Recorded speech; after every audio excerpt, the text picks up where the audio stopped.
ರಾಮ ರಾಮ ಹರೆ ಹರೆ ಹರೆ ಕೃಷ್ಣ ಕೃಷ್ಣ ಕೃಷ್ಣ ಹರೆ ಹರೆ ಹರೆ ರಾಮ ರಾಮ ರಾಮ ಹರೆ ಹರೆ ಹರೆ ಕೃಷ್ಣ ಕೃಷ್ಣ ಕೃಷ್ಣ ಹರೆ ಹರೆ ಹರೆ ರಾಮ ರಾಮ ರಾಮ ಹರೆ ಹರೆ ಹರೆ ಕೃಷ್ಣ ಹರೆ ಕೃಷ್ಣ ಕೃಷ್ಣ ಹರೆ ಹರೆ ಹರೆ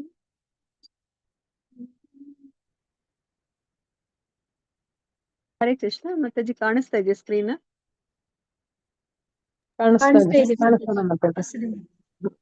ಮಾತಾಜಿ ಎಲ್ಲರೂ videos on ಮಾಡ್ಕೊಳ್ಳಿ. ಇದು ಭಕ್ತಿ ಶಾಸ್ತ್ರಿ ಅಲ್ವಾ, ಸೊ ಎಲ್ಲರೂ ವಿಡಿಯೋ ಆನ್ ಮಾಡ್ಕೊಳ್ಳಿ.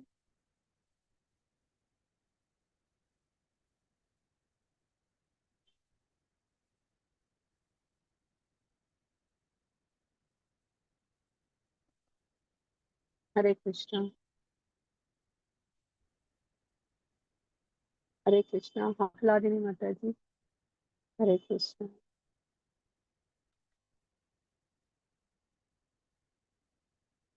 ಹರೇ ಕೃಷ್ಣ. ಹರೇ ಕೃಷ್ಣ ಮಾತಾಜಿ. ಹರೇ ಕೃಷ್ಣ ಮಾತಾಜಿ. ಎಲ್ಲರಿಗೂ ವಿಡಿಯೋ ಆನ್ ಮಾಡ್ಕೊಳ್ಳಿ ಅಂತ ಹೇಳ್ದೆ ನಾನು. ಹರೇ ಕೃಷ್ಣ. ಓಕೆ. ಹಾ.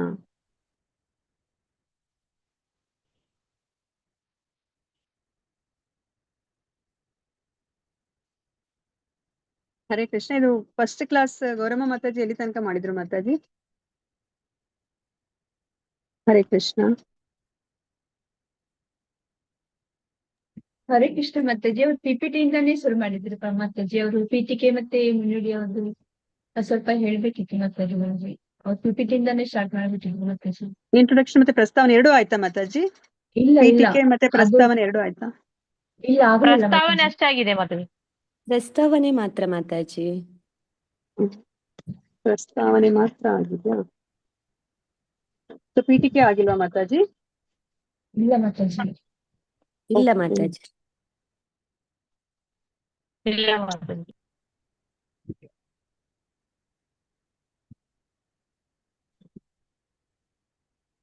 ಇದು ಭಕ್ತಿ ರಸಾಮೃತ ಸಿಂಧುವನ್ನ ಬರ್ದಿರೋದು ಯಾರು? ರೂಪ ಗೋಸ್ವಾಮಿ. ಶ್ರೀಲ ರೂಪ ಗೋಸ್ವಾಮಿ ಅವರು. ಓಕೆ. ಸೊ ಶ್ರೀಲ ರೂಪ ಗೋಸ್ವಾಮಿಯವರ ಮೊದಲ ಹೆಸರು ಏನಿತ್ತು? ರೂಪ ಗೋಸ್ವಾಮಿಯವರ ಹೆಸರು ದಬೀರ್ ಖಾನ್ ಸ್ಥಾನದ ಹೆಸರು ಏನ್ ಹೆಸರು? ದಬೀರ್ ಖಾನ್ ಸಾಬ್ ಮಾತಾಜಿ. ಡಬೀರಾ ಕಾಸಾ. ಮತ್ತೆ ಸನಾತನ ಗೋಸ್ವಾಮಿ ಅವರ ಹೆಸರು ಸಾಕಾರ ಮಲ್ಲಿಕ್ ಅಲ್ವಾ? ಓಕೆ. ಸೊ ಅವರು ಬ್ರಾಹ್ಮಣರಾಗಿದ್ರು ಸಹ ಅವರು ಈಗ ಯಾರ ಬಳಿಯಲ್ಲಿ ಅವ್ರು ಕೆಲಸ ಮಾಡ್ತಾ ಇದ್ದಾರೆ? ಹುಸೇನ್ ಶಾ ಅವರೊಟ್ಟಿಗೆ ಅವರಲ್ಲಿ ಕೆಲಸ ಮಾಡ್ತಾರೆ. ಮುಸ್ಲಿಂ ದೊರೆ ಅಲ್ವಾ, ಮಹಮ್ಮದೀಯ ದೊರೆ ನವಾಬ್ ಹುಸೇನ್ ಶಾ ಅವರ ಕೆಳಗಡೆ ಕೆಲಸ ಮಾಡ್ತಿದ್ದಾರೆ. ಸೊ ಅದಕ್ಕೋಸ್ಕರ ಏನಾಯ್ತು, ಇವಾಗ ಇವರಿಬ್ರು ಸಹ ಆ ಬ್ರಾಹ್ಮಣ ಒಂದು ಜಾತಿಯಿಂದ ಅವ್ರನ್ನ ಹೊರಗಡೆ ಹಾಕ್ಬಿಡ್ತಾರೆ ಅಲ್ವಾ, ಹೊರ ಹಾಕ್ಬಿಡ್ತಾರೆ. ಸೊ ಮತ್ತೆ ಆಮೇಲೆ ಇವ್ರ ಮನಸ್ಥಿತಿ ಯಾವ ತರ ಇತ್ತು? ರೂಪ ಗೋಸ್ವಾಮಿ ಮತ್ತೆ ಸನಾತನ ಗೋಸ್ವಾಮಿ, ಡಬೀರಾ ಕಾಸಾ ಮತ್ತೆ ಸಾಕಾರ ಮಲ್ಲಿಕ್ ಅವ್ರ ಮನಸ್ಥಿತಿ ಏನಿತ್ತು? ಅವರು ಚೈತನ್ಯ ಮಹಾಪ್ರಭುಗಳ ಸೇವೆಗೆ ಹಾತೊರಿತಾ ಇದ್ರು. ಅವರು ಪ್ರಾರ್ಥನೆ ಮಾಡ್ತಾ ಇದ್ರು ಯಾವಾಗ. ಅಲ್ವಾ, ಯಾವಾಗ ಈ ಮುಸ್ಲಿಂ ದೊರೆಯ ಆ ಒಂದು ಹಿಡಿತದಿಂದ ಪಾರಾಗಿ ಯಾವಾಗ ತಮ್ಮನ್ನ ತಾವು ಚೈತನ್ಯ ಮಹಾಪ್ರಭುಗಳ ಆಂದೋಲನಕ್ಕೆ ತಮ್ಮನ್ನ ಸಮರ್ಪಿಸ್ಕೋಬೇಕು ಅನ್ನೋದೇ ಅವ್ರ ಮನಸ್ಸಲ್ಲಿ ತುಡಿತಾ ಇರುತ್ತೆ ಅಲ್ವಾ. ಸೊ ಚೈತನ್ಯ ಮಹಾಪ್ರಭುಗಳು ಕೊನೆಗೆ ಅವರು ಚೈತನ್ಯ ಮಹಾಪ್ರಭುಗಳನ್ನ ಮೀಟ್ ಮಾಡಿದ್ಮೇಲೆ ಏನಾಗ್ತಾರೆ ಅವರು? ಅವರಿಬ್ರು ಸಹ ಇವಾಗ ಮುಸ್ಲಿಂ ದೊರೆಯ ಕೆಳಗಡೆ ಕೆಲಸ ಮಾಡ್ತಿದ್ದಾರೆ. ಅವ್ರ ಬ್ರಾಹ್ಮಣ ಸಮಾಜ ಅವ್ರನ್ನ ಬಹಿಷ್ಕಾರ ಮಾಡಿದ್ದಾರೆ. ಆದ್ರೂ ಸಹ ಚೈತನ್ಯ ಮಹಾಪ್ರಭುಗೆ ಅವ್ರು ಶರಣಾದಾಗ ಅವರು ಎಂತಹ ಒಂದು ಸ್ಥಾನಕ್ಕೆ ಬರ್ಲಿಕ್ಕೆ ಸಾಧ್ಯ ಆಯ್ತು? ಗೋಸ್ವಾಮಿ ಗೋಸ್ವಾಮಿ ಸ್ಥಾನಕ್ಕೆ ಬರ್ಲಿಕ್ಕೆ ಸಾಧ್ಯ ಆಯ್ತು ಅಲ್ವಾ. ಗೋಸ್ವಾಮಿ ಅಂದ್ರೆ ಏನಂತ ನಾವು ತಿಳ್ಕೊಂಡಿದೀವಿ? ಇಂದ್ರಿಯಗಳನ್ನು ಹತೋಟಿಯಲ್ಲಿ ಹಿಡ್ಕೊಂಡು ಇಂದ್ರಿಯಗಳ ಒಡೆಯ ಅಲ್ವಾ. ಸೊ ಗೋದಾಸ ಅಂದ್ರೆ ಅಂದ್ರೆ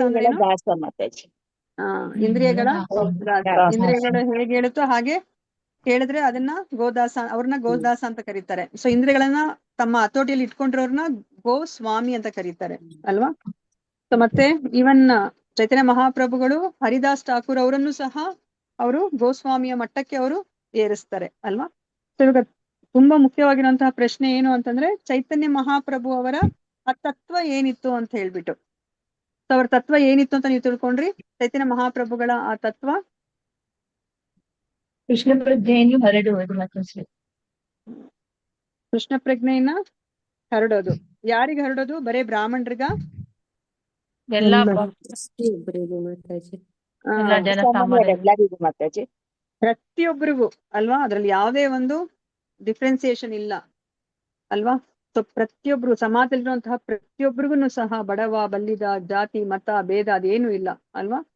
ಅದೇ ಸ್ತ್ರೀ ಪುರುಷ ಭೇದ ಭಾವ ಇಲ್ಲ ಅಲ್ವಾ. ಯಾವುದೇ ಮತದಲ್ಲಿದ್ರು ಸಹ ಅವರು ಕೃಷ್ಣ ಪ್ರಜ್ಞೆಗೆ ಬರಬಹುದು ಅಲ್ವಾ. ಸೊ ಚೈತನ್ಯ ಮಹಾಪ್ರಭುಗಳ ತತ್ವನೇ ಅದು.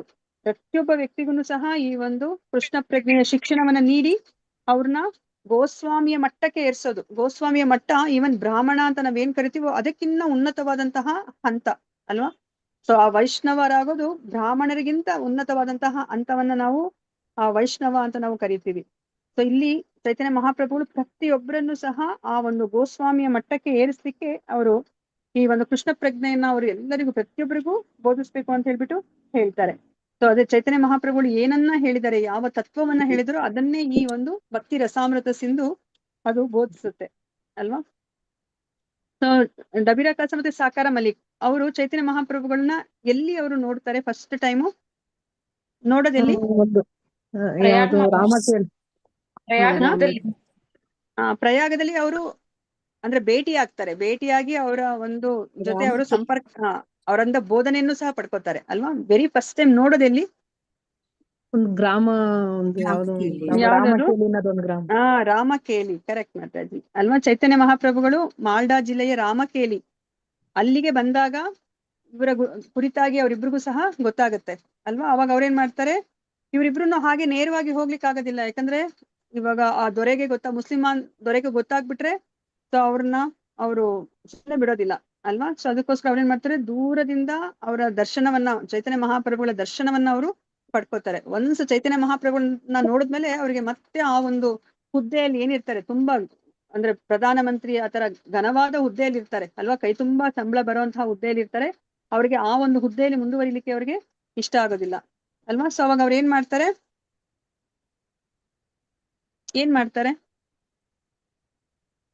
ಮಾತಾಜಿ ಆ ಹುದ್ದೆಯನ್ನು ತ್ಯಜಿಸ್ತಾರೆ. ಬೃಂದಾವನ ಹೋಗ್ತಾರೆ. ಅಲ್ಲ ಮಾತಾಜಿ, ತ್ಯಜಿಸಿ ಅವರಲ್ಲಿ ಶರಣಾಗತರಾಗ್ಬೇಕು ಅಂತ ಹೇಳ್ತಾರೆ. ಮತ್ತೆ ಅವರು ಚೈತನ್ಯ ಮಹಾಪ್ರಭುಗಳಿಗೆ ಪತ್ರವನ್ನು ಬರೀತಾರೆ ಅದಕ್ಕಿಂತ ಮೊದಲು. ಸೇವೆ ಮಾಡ್ಲಿಕ್ಕೆ ಬಯಕೆ ಇದೆ ಅಂತ. ಅದಕ್ಕೆ ಭಗವಂತ ಹೇಳ್ತಾರೆ ಸಮಯ ಬರುವ ತನಕ ಅಲ್ಲಿ ಆ ಸ್ಥಾನದಲ್ಲಿ ಕಂಟಿನ್ಯೂ ಮಾಡ್ಲಿಕ್ಕೆ ಹೇಳ್ತಾರೆ ಮಾತಾಜಿ. ಓಕೆ. ಆಮೇಲೆ ರೂಪ ಗೋಸ್ವಾಮಿ ಏನ್ ಮಾಡ್ತಾರೆ, ಅವರು ರಾಜೀನಾಮೆಯನ್ನ ಕೊಡ್ತಾರೆ ಅಲ್ವಾ. ರೂಪ ಗೋಸ್ವಾಮಿಯವರ ರಾಜೀನಾಮೆಯನ್ನ ನವಾಬ್ ಹುಸೇನ್ ಶಾ ಅವರು ಸ್ವೀಕರಿಸಿ ಅವ್ರಿಗೆ ಆ ರಿಟೈರ್ಮೆಂಟ್ ಆಗೋ ಟೈಮಲ್ಲಿ ಎಷ್ಟು ಹಣ ಬರ್ಬೇಕೋ ಅದೆಲ್ಲವನ್ನ ಅವರು ಕೊಡ್ತಾರೆ ಅಲ್ವಾ. ಎಷ್ಟು ಹಣ ಬರುತ್ತೆ ರೂಪ ಗೋಸ್ವಾಮಿ ಅವರಿಗೆ? ಒಂದು ಹಡಗು ತುಂಬಾ ಮಾತಾಜಿ. ಕೋಟಿಗಟ್ಟಲೆ 2 ಹಡಗುಗಳು ತುಂಬಾ ಬಂಗಾರದ ನಾಣ್ಯವನ್ನ ಅವರು ತುಂಬಿಸ್ಕೊಂಡು ಅವರು ಬರ್ತಾರೆ. ಆ ನಾಣ್ಯವನ್ನ ಅವ್ರು ಏನ್ ಮಾಡ್ತಾರೆ ರೂಪ ಗೋಸ್ವಾಮಿ ಅವರು? 50% ಇದು ಸ್ಪಿರಿಚುವಲ್ಗೆ, 25% ಸಂಬಂಧಿಕರಿಗೆ, ಇನ್ 25 ಅವರ ಕಷ್ಟ ಸುಖಕ್ಕೆ ಆಪದ್ದನವಾಗಿ ಅವರು ಇಟ್ಕೋತಾರೆ ಅಲ್ವಾ. ಸೊ ಮುಂದೆ ಆ ಹಣ ಏನಕ್ಕೆ ಯೂಸ್ ಆಗುತ್ತೆ? 25% ಅವರು ಒಬ್ಬ ಏನು ವರ್ತಕನ ಹತ್ರ ಇಟ್ಟಿರ್ತಾರಲ್ಲ ಅದೇನಾಗತ್ತೆ, 25% ಏನಕ್ಕೆ ಉಪಯೋಗ ಆಗತ್ತೆ ಅದು ಮುಂದೆ? ಬಿಡುಗಡೆ ಮಾಡ್ಕೊಂಡು ಅಲ್ವಾ. ಇವಾಗ ಇಲ್ಲಿ ಇವ್ರಿಗೆ ಮಾತ್ರನೇ ನವಾಬ್ ಹುಸೇನ್ ಶಾ ಒಪ್ಕೊಳೋದು, ಆಯ್ತು ನೀನ್ ರಾಜೀನಾಮೆಯನ್ನ ಕೊಡು ಅಂತ. ಸನಾತನ ಗೋಸ್ವಾಮಿನೂ ಸಹ ನಾನು ರಾಜೀನಾಮೆ ಕೊಡ್ತೇನೆ ಅಂದಾಗ ಅವ್ರು ಒಪ್ಕೊಳೋದಿಲ್ಲ. ಸನಾತನ ಗೋಸ್ವಾಮಿ ಅವರ ರಾಜೀನಾಮೆಯನ್ನ ಅವರು ತಿರಸ್ಕರಿಸ್ತಾರೆ ಅಲ್ವಾ. ಸೊ ಕೊನೆಗೆ ಅವ್ರೇನ್ ಮಾಡ್ತಾರೆ, ನನಗೆ ಹುಷಾರಿಲ್ಲ ಅಂತ ಹೇಳ್ಬಿಟ್ಟು ಅವರು ಅವರ ಒಂದು ಗ್ರಾಮಕ್ಕೆ ಹೋಗ್ತಾರೆ. ಎಷ್ಟ್ ದಿವಸ ಆದ್ರೂ ವಾಪಸ್ ಬರೋದಿಲ್ಲ. ಸೊ ಕೊನೆಗೆ ಅವರು ತಮ್ಮ ಏನು ಆಪ್ತರನ್ನ ಕರೆಸ್ತಾರೆ. ಯಾಕೆ, ಏನ್ ಮಾಡ್ತಾ ಇದ್ದಾನೆ ನೋಡ್ಕೊಂಡ್ ಬನ್ನಿ ಅಂತ. ಆಗ ಏನ್ ಮಾಡ್ತಾ ಇರ್ತಾರೆ, ಸನಾತನ ಗೋಸ್ವಾಮಿ ಅವರ ಒಂದು ಗ್ರಾಮದಲ್ಲಿ ಭಾಗವತ ಪಾರಾಯಣ ಮಾಡ್ತಾರೆ. ಭಾಗವತ ಪಠಣೆ ಮಾಡ್ತಿರ್ತಾರೆ ಅಲ್ವಾ. ಸೊ ಈ ವಿಷಯ ತಿಳ್ಕೊಂಡಾಗ ನವಾಬ್ ಹುಸೇನ್ ಶಾ ಏನ್ ಮಾಡ್ತಾರೆ, ಖುದ್ದಾಗಿ ಅವರೇ ಬರ್ತಾರೆ ಅಲ್ವಾ. ಬಂದು ಅವರು ಸಾಕಾರ ಮಲ್ಲಿಕವನ್ನ ಕೇಳ್ತಾರೆ. ಅವಾಗ ಅವ್ರು ಹೇಳ್ತಾರೆ, ನನಗೆ ಈ ಹುದ್ದೆಯಲ್ಲಿ ಮುಂದುವರಿಲಿಕ್ಕೆ ನನ್ಗೆ ಇಷ್ಟ ಇಲ್ಲ ಅಂತ ಹೇಳಿದಾಗ ಅವ್ರನ್ನ ಅವರು ಸೆರೆಮನೆಗೆ ಹಾಕ್ತಾರೆ ಅಲ್ವಾ. ಇವಾಗ ಸೆರೆಮನೆಯಲ್ಲಿ ಸಾಕಾರ ಮಲ್ಲಿಕ್ ಇದ್ದಾರೆ. ಇವಾಗ ರೂಪ ಗೋಸ್ವಾಮಿ ಏನ್ ಮಾಡಿದ್ರು, ಅವ್ರು ಅಲ್ಲಿಂದ ಅವ್ರಿಗೇನು ಪ್ರಾಬ್ಲಮ್ ಇಲ್ಲ, ಯಾಕಂದ್ರೆ ಅವ್ರಿಗೆ ರಾಜೀನಾಮೆ ಕೊಟ್ಟಾಯ್ತು, ಅವ್ರಿಗೆ ಹಣವೂ ಸಹ ಬಂದಾಯ್ತು. ಸೊ ಅವ್ರೇನ್ ಮಾಡ್ತಾರೆ, ಚೈತನ್ಯ ಮಹಾಪ್ರಭುಗಳನ್ನ ಭೇಟಿ ಆಗ್ಲಿಕ್ಕೆ ಅವರು ಹೋಗ್ತಾರೆ. ಚೈತನ್ಯ ಮಹಾಪ್ರಭುಗಳನ್ನ ಅವ್ರು ಎಲ್ಲಿ ಭೇಟಿ ಆಗ್ತಾರೆ, ರೂಪ ಗೋಸ್ವಾಮಿ ಅವರು ಪ್ರಯಾಗದಲ್ಲಿ ಮೊದಲ ಬಾರಿ ಅವರು ಭೇಟಿ ಆಗ್ತಾರೆ. ಸೊ ದಶಾಶ್ವಮೇಧ ಘಟ್ಟದಲ್ಲಿ ಅವರು ಭೇಟಿ ಆಗ್ತಾರೆ. ಭೇಟಿಯಾದಾಗ ಅವರಿಬ್ರು ನಡುವೆ ಏನಾಗುತ್ತೆ, ಶ್ಲೋಕಗಳನ್ನು ಅವರು ವೃಂದಾವನದಲ್ಲಿ ನವೀಕರಿಸ್ಲಿಕ್ಕೆ ಹೇಳ್ತಾರೆ, ರಾಧಾಕೃಷ್ಣ ಇದ್ದಂತಹ ಸ್ಥಾನವನ್ನು. 10 ದಿನಗಳ ಕಾಲ ಅದೇ ಅವ್ರು ಏನು ರೀತಿಯಲ್ಲಿ ಬೋಧನೆಯನ್ನ ಮಾಡ್ತಾರೆ, ಕೃತಿಗಳನ್ನು ರೂಪ ಗೋಸ್ವಾಮಿ ಅವ್ರಿಗೆ ಚೈತನ್ಯ ಮಹಾಪ್ರಭುಗಳು ಏನು ಬೋಧನೆಯನ್ನ ಮಾಡ್ತಾರೆ ರೂಪ ಗೋಸ್ವಾಮಿ ಅವ್ರಿಗೆ, ಭಕ್ತಿರಸಾಮೃತ ಸಿಂಧುವಿನ ಶ್ಲೋಕಗಳು ಮಾತಾಜಿ. ಅಂದ್ರೆ ಏನರ್ಥ, ವೇದಾಂತ. ಇವಾಗ ನಮ್ಗೆ ಗೊತ್ತಿರೋ ಹಂಗೆ ಸಂಬಂಧ, ಅಭಿಧೇಯ, ಪ್ರಯೋಜನ ಅಲ್ವಾ. ಪ್ರಯೋಜನ. ಸಂಬಂಧ, ಅಭಿಧೇಯ, ಪ್ರಯೋಜನದಲ್ಲಿ ಯಾವ ಒಂದನ್ನ ಚೈತನ್ಯ ಮಹಾಪ್ರಭುಗಳು ರೂಪ ಗೋಸ್ವಾಮಿ ಅವ್ರಿಗೆ ತಿಳಿಸ್ಕೊಡ್ತಾರೆ, ಅಭಿಧೇಯ. ಅಭಿಧೇಯ. ಅಭಿಧೇಯವನ್ನ ಅಲ್ವಾ. ಇವಾಗ ನಮಗೂ ಭಗವಂತನಿಗಿರೋ ಸಂಬಂಧ ಏನು, ತಂದೆ ಮಕ್ಕಳ ಸಂಬಂಧ. ನಾವು ಭಗವಂತನ ಲೋಕದಲ್ಲಿ ಭಗವಂತನ ಜೊತೆ ಇರ್ಬೇಕಾದವರು ಅಲ್ವಾ. ಆದ್ರೆ ನಾವೇನ್ ಮಾಡಿದೀವಿ, ಈಗ ಈ ಭೌತಿಕ ಪ್ರಪಂಚದಲ್ಲಿ ಇದೀವಿ. ಸೊ ನಾವು ಮತ್ತೆ ಹೇಗೆ ನಮ್ಮ ಸ್ವಸ್ಥಾನಕ್ಕೆ ಹೋಗೋದು, ನಮ್ಮ ಶಾಶ್ವತ ಸ್ಥಾನಕ್ಕೆ ಹೋಗೋದು ಅನ್ನೋದನ್ನೇ ನಮ್ಗೆ ಇಲ್ಲಿ ಅಭಿಧೇಯ ಅದನ್ನ ತಿಳಿಸ್ಕೊಡುದು. ಅಂದ್ರೆ ಭಕ್ತಿ ಮೂಲಕ ಮಾತ್ರ ನಾವು ಹೋಗ್ಲಿಕ್ಕೆ ಸಾಧ್ಯ ಅಲ್ವಾ. ಸೊ ಅದಕ್ಕೆ ಆ ಭಕ್ತಿಯನ್ನ ಹೇಗೆ ಮಾಡ್ಬೇಕು ಅನ್ನೋದನ್ನ ಚೈತನ್ಯ ಮಹಾಪ್ರಭುಗಳು ರೂಪ ಗೋಸ್ವಾಮಿ ಅವರಿಗೆ ಸತತವಾಗಿ 10 ದಿನಗಳ ಕಾಲ ಆ ದಶಾಶ್ವಮೇಧ ಘಾಟ್ ಅಲ್ಲಿ ಅವರು ತಿಳಿಸಿಕೊಡ್ತಾರೆ ಅಲ್ವಾ. ಅದನ್ನೇ ನಮ್ಗೆ ಏನು ರೂಪ ಗೋಸ್ವಾಮಿಯವರು ಈ ಒಂದು ಬರಹಕ್ಕೆ ಅವರು ಹೇಳಿಸ್ತಾರೆ ಅಲ್ವಾ. ಸೊ ಅದನ್ನ ಬಿಟ್ರೆ ಇವಾಗ ಮಾತಾಜಿ ಹೇಳ್ತಾ ಇದ್ರಲ್ಲ, ಅವರು ಜನರಲ್ ಇನ್ಸ್ಟ್ರಕ್ಷನ್ ಅನ್ನ ಎಲ್ಲಾ ಗೋಸ್ವಾಮಿಗಳಿಗೆ ಕೊಡ್ತಾರೆ. ಏನ್ ಇನ್ಸ್ಟ್ರಕ್ಷನ್ ಕೊಡ್ತಾರೆ ಅವರು, ಎಲ್ಲಾ ಗೋಸ್ವಾಮಿಗಳಿಗೆ ಏನನ್ನ ಮಾಡ್ಬೇಕು ಅಂತ ಹೇಳ್ತಾರೆ ಅವರು, ಭಕ್ತಿಯನ್ನು ಮಾಡಲಿಕ್ಕೆ, ಭಕ್ತಿಯ ಪ್ರಚಾರ. ವೃಂದಾವನಕ್ಕೆ ಹೋಗಿ ಅಲ್ಲಿ ನೀವು ಏನ್ ಮಾಡ್ಬೇಕು ಅಂತ ಹೇಳ್ತಾರೆ ಅವರು, ಕೃಷ್ಣ ಪ್ರಜ್ಞೆಯ ಪ್ರಚಾರ. ನೀವು ವೃಂದಾವನದಲ್ಲಿರೋ ಭಕ್ತಿಯನ್ನು ಪ್ರಚಾರ ಮಾಡಕ್ಕೆ ದೇವ ಅದಕ್ಕಿಂತ ಮುಂಚೆ ಭಕ್ತಿ ಪ್ರಚಾರ ಮಾಡ್ಲಿಕ್ಕಿಂತ ಮುಂಚೆ ವಿಗ್ರಹಗಳನ್ನ ಸ್ಥಾಪನೆ ಮಾಡ್ಬೇಕು. ಆಮೇಲೆ ಎರಡನೇದು, ಎಲ್ಲೆಲ್ಲಿ ಕೃಷ್ಣ ಲೀಲೆ ನಡೆದಿದೆ ಅಲ್ಲಿ ಆ ಎಲ್ಲಾ ಸ್ಥಳಗಳನ್ನ ಅವರು ಮತ್ತೆ ಉತ್ಖನನ ಮಾಡ್ಬೇಕು ಅಲ್ವಾ. ಎಲ್ಲೆಲ್ಲಿ ಏನೇನ್ ಆಯ್ತು ಅನ್ನೋದನ್ನ ಅವರು ಅಂದ್ರೆ ಜನಗಳಿಗೆ ಗೊತ್ತಾಗೋ ರೀತಿಯಲ್ಲಿ ಅದನ್ನ ತೋರಿಸ್ಕೊಡ್ಬೇಕು. ಮೂರನೇದೇನು, ಏನ್ ಮಾಡ್ಬೇಕು, ಅವರು ಗ್ರಂಥಗಳನ್ನ ಬರೀಬೇಕು ಅಲ್ವಾ. ಈ ಒಂದು ಭಕ್ತಿಯ ಕೃಷ್ಣ ಪ್ರಜ್ಞೆಯ ಕುರಿತಾಗಿ ಅವರು ಅದನ್ನ ಪುಸ್ತಕ ರೂಪದಲ್ಲಿ ಅವ್ರು ಬರೀಬೇಕು. ಮತ್ತೆ ನಾಲ್ಕನೇದೇನು ತುಂಬಾ ಮುಖ್ಯವಾಗಿರೋದು, ಅವ್ರು ಅದನ್ನ ಜೀವನದಲ್ಲಿ ಅಳವಡಿಸ್ಕೋಬೇಕು. ಜೀವನದಲ್ಲಿ ಅಳವಡಿಸ್ಕೊಂಡು ಹೇಗೆ ಭಕ್ತಿಯನ್ನ ಮಾಡ್ಬೇಕು ಅನ್ನೋದನ್ನ ಬೇರೆಯವ್ರಿಗೆ ತೋರಿಸ್ಲಿಕ್ಕೆ ಅವರೇ ಒಂದು ಉದಾಹರಣೆಯಾಗಿ ಇರ್ಬೇಕು ಅಂತ ಹೇಳ್ತಾರೆ ಅಲ್ವಾ. ಇದು ಎಲ್ಲಾ ಗೋಸ್ವಾಮಿಗಳಿಗೂ ಕೊಡುವಂತ ಇನ್ಸ್ಟ್ರಕ್ಷನ್ ಅಲ್ವಾ. ಸೊ ಈಗ ಸನಾತನ ಗೋಸ್ವಾಮಿ ಅವರಿಗೆ ಚೈತನ್ಯ ಮಹಾಪ್ರಭುಗಳು ಏನು ಬೋಧನೆಯನ್ನ ಮಾಡ್ತಾರೆ, ಅವ್ರಿಗೆ ಏನ್ ಹೇಳ್ಕೊಡ್ತಾರೆ, ಸನಾತನ ಗೋಸ್ವಾಮಿ ಅವರಿಗೆ ಚೈತನ್ಯ ಮಹಾಪ್ರಭುಗಳು ಸಂಬಂಧ, ಅಭಿಧೇಯ, ಪ್ರಯೋಜನದಲ್ಲಿ ಏನನ್ನ ತಿಳಿಸಿಕೊಡ್ತಾರೆ, ಸಂಬಂಧವನ್ನ ತಿಳಿಸಿಕೊಡ್ತಾರೆ. ನಮಗೂ ಭಗವಂತನಿಗೆ ಏನ್ ಸಂಬಂಧ ಇದೆ ಅನ್ನೋದನ್ನ ಚೈತನ್ಯ ಮಹಾಪ್ರಭುಗಳು ಸನಾತನ ಗೋಸ್ವಾಮಿಗೆ ಅವ್ರಿಗೆ ಹೇಳ್ತಾರೆ. ಸನಾತನ ಗೋಸ್ವಾಮಿ ಚೈತನ್ಯ ಮಹಾಪ್ರಭುಗಳನ್ನ ಭೇಟಿಯಾದಾಗ ಕೇಳಿದ್ದೆ ಮೊದಲನೇ ಪ್ರಶ್ನೆ ಏನು, ಕಿಯಾಮಿ, ನನ್ನನ್ನ ಎಲ್ಲರನ್ನೂ ಸಹ ತುಂಬಾ ಪಂಡಿತ ಅಲ್ವಾ, ಎಲ್ಲವನ್ನ ತಿಳಿದವನು ಅಂತ ಹೇಳ್ಬಿಟ್ಟು ನನ್ನನ್ನ ಹೊಗಳ್ತಾರೆ. ಆದ್ರೆ ವಿಪರ್ಯಾಸ ಏನು ಅಂದ್ರೆ, ಕಿಯಾಮಿ, ನನಗೆ ನಾನ್ ಯಾರಂತಾನೆ ಗೊತ್ತಿಲ್ಲ, ನಾನ್ ಯಾರು ಅಂತ ಹೇಳ್ಬಿಟ್ಟು ಕೇಳ್ತಾರೆ ಚೈತನ್ಯ ಮಹಾಪ್ರಭುಗಳಿಗೆ. ಅವಾಗ ಚೈತನ್ಯ ಮಹಾಪ್ರಭುಗಳು ಸನಾತನ ಗೋಸ್ವಾಮಿ ಅವರಿಗೆ ಈ ಒಂದು ಸಂಬಂಧದ ಬಗ್ಗೆ ಹೇಳ್ತಾರೆ. ನಾವ್ ಯಾರು ಈ ದೇಹ ಅಲ್ಲ, ಆತ್ಮ, ನಮ್ಗುನು ಭಗವಂತನಿಗೂ ಏನ್ ಸಂಬಂಧ ಇದೆ ಅಂತ ಹೇಳ್ಬಿಟ್ಟು ಅವರು ತಿಳಿಸಿಕೊಡ್ತಾರೆ ಅಲ್ವಾ. ಸೊ ಇವಾಗ ಏನಾಯ್ತು, ರೂಪ ಗೋಸ್ವಾಮಿ ಅವರು ಚೈತನ್ಯ ಮಹಾಪ್ರಭುಗಳನ್ನ ಭೇಟಿ ಆಗ್ಬಿಟ್ರು. ಆದ್ರೆ ಇಲ್ಲಿ ಸಾಕಾರ ಮಲ್ಲಿಕ್ ಅವ್ರು ಏನಾಗ್ತಾ ಇದಾರೆ, ಅವ್ರು ಇವಾಗ ಜೈಲಲ್ಲಿ ಇದ್ದಾರೆ. ಸೊ ಅದಕ್ಕೋಸ್ಕರ ಅವರು ಪತ್ರ ಮುಖೇನ ರೂಪ ಗೋಸ್ವಾಮಿ ಅವರು ಒಂದು ವಿಷಯ ಕಳಿಸ್ತಾರೆ ಅಲ್ವಾ. ನಾನು ಈ ತರ ಒಬ್ಬ ವರ್ತಕನ ಹತ್ರ ಹಣವನ್ನ ನಾನು ಇಟ್ಟಿದ್ದೀನಿ, ನೀನ್ ಆ ಹಣವನ್ನ ಹಣವನ್ನ ನಿನಗೆ ತಲುಪಿಸ್ತೀನಿ, ಆ ಹಣವನ್ನ ಉಪಯೋಗಿಸ್ಕೊಂಡು ನೀನು ಜೈಲಿನಿಂದ ಹೇಗಾದ್ರೂ ಪಾರಾಗಿ ನೀನು ಬಂದ್ಬಿಡು ಅಂತ ಹೇಳ್ಬಿಟ್ಟು. ಸೊ ಕೊನೆಗೆ ಆ ಹಣವನ್ನ ಉಪಯೋಗಿಸ್ಕೊಂಡು ಏನ್ ಮಾಡ್ತಾರೆ, ಅವರು ಜೈಲರ್ಗೆ ಅವರು ಅದನ್ನ ಅವರು ಆಮಿಷ ತೋರಿಸ್ತಾರೆ. ಆ ಹಣದ ಆಮಿಷ ತೋರಿಸಿದಾಗ ಅಲ್ಲೂ ನೋಡಿ, ಹಣಕ್ಕೆ ಎಲ್ಲರನ್ನು ಸಹ ಮಾರು ಹೋಗ್ತಾರಲ್ವಾ. ಸೊ ಅದೇ ತರನೇ ಆ ಜೈಲರನ್ನು ಸಹ ಮತ್ತೆ ಅವ್ರ ಮಾತುಗಳಿಗೆ ಸಾಕಾರ ಮಲ್ಲಿಕ್ ಮಾತು ಅವ್ರನ್ನ ಹೇಗೆ ನಂಬಿಸ್ತಾರೆ, ಒಪ್ಪಿಸ್ತಾರೆ ಅಲ್ವಾ. ಸೊ ಅದೆಲ್ಲಾನು ನಾವು ಕೇಳಿದೀವಿ. ಸೊ ಆತರ ಸಾಕಾರ ಮಲ್ಲಿಕ್ ಆ ಜೈಲರ್ಗೆ ಒಪ್ಪಿಸ್ಬಿಟ್ಟು ಹಣವನ್ನ ಕೊಟ್ಟು ಒಪ್ಪಿಸಿ ಹರೇ ಕೃಷ್ಣ ಇದು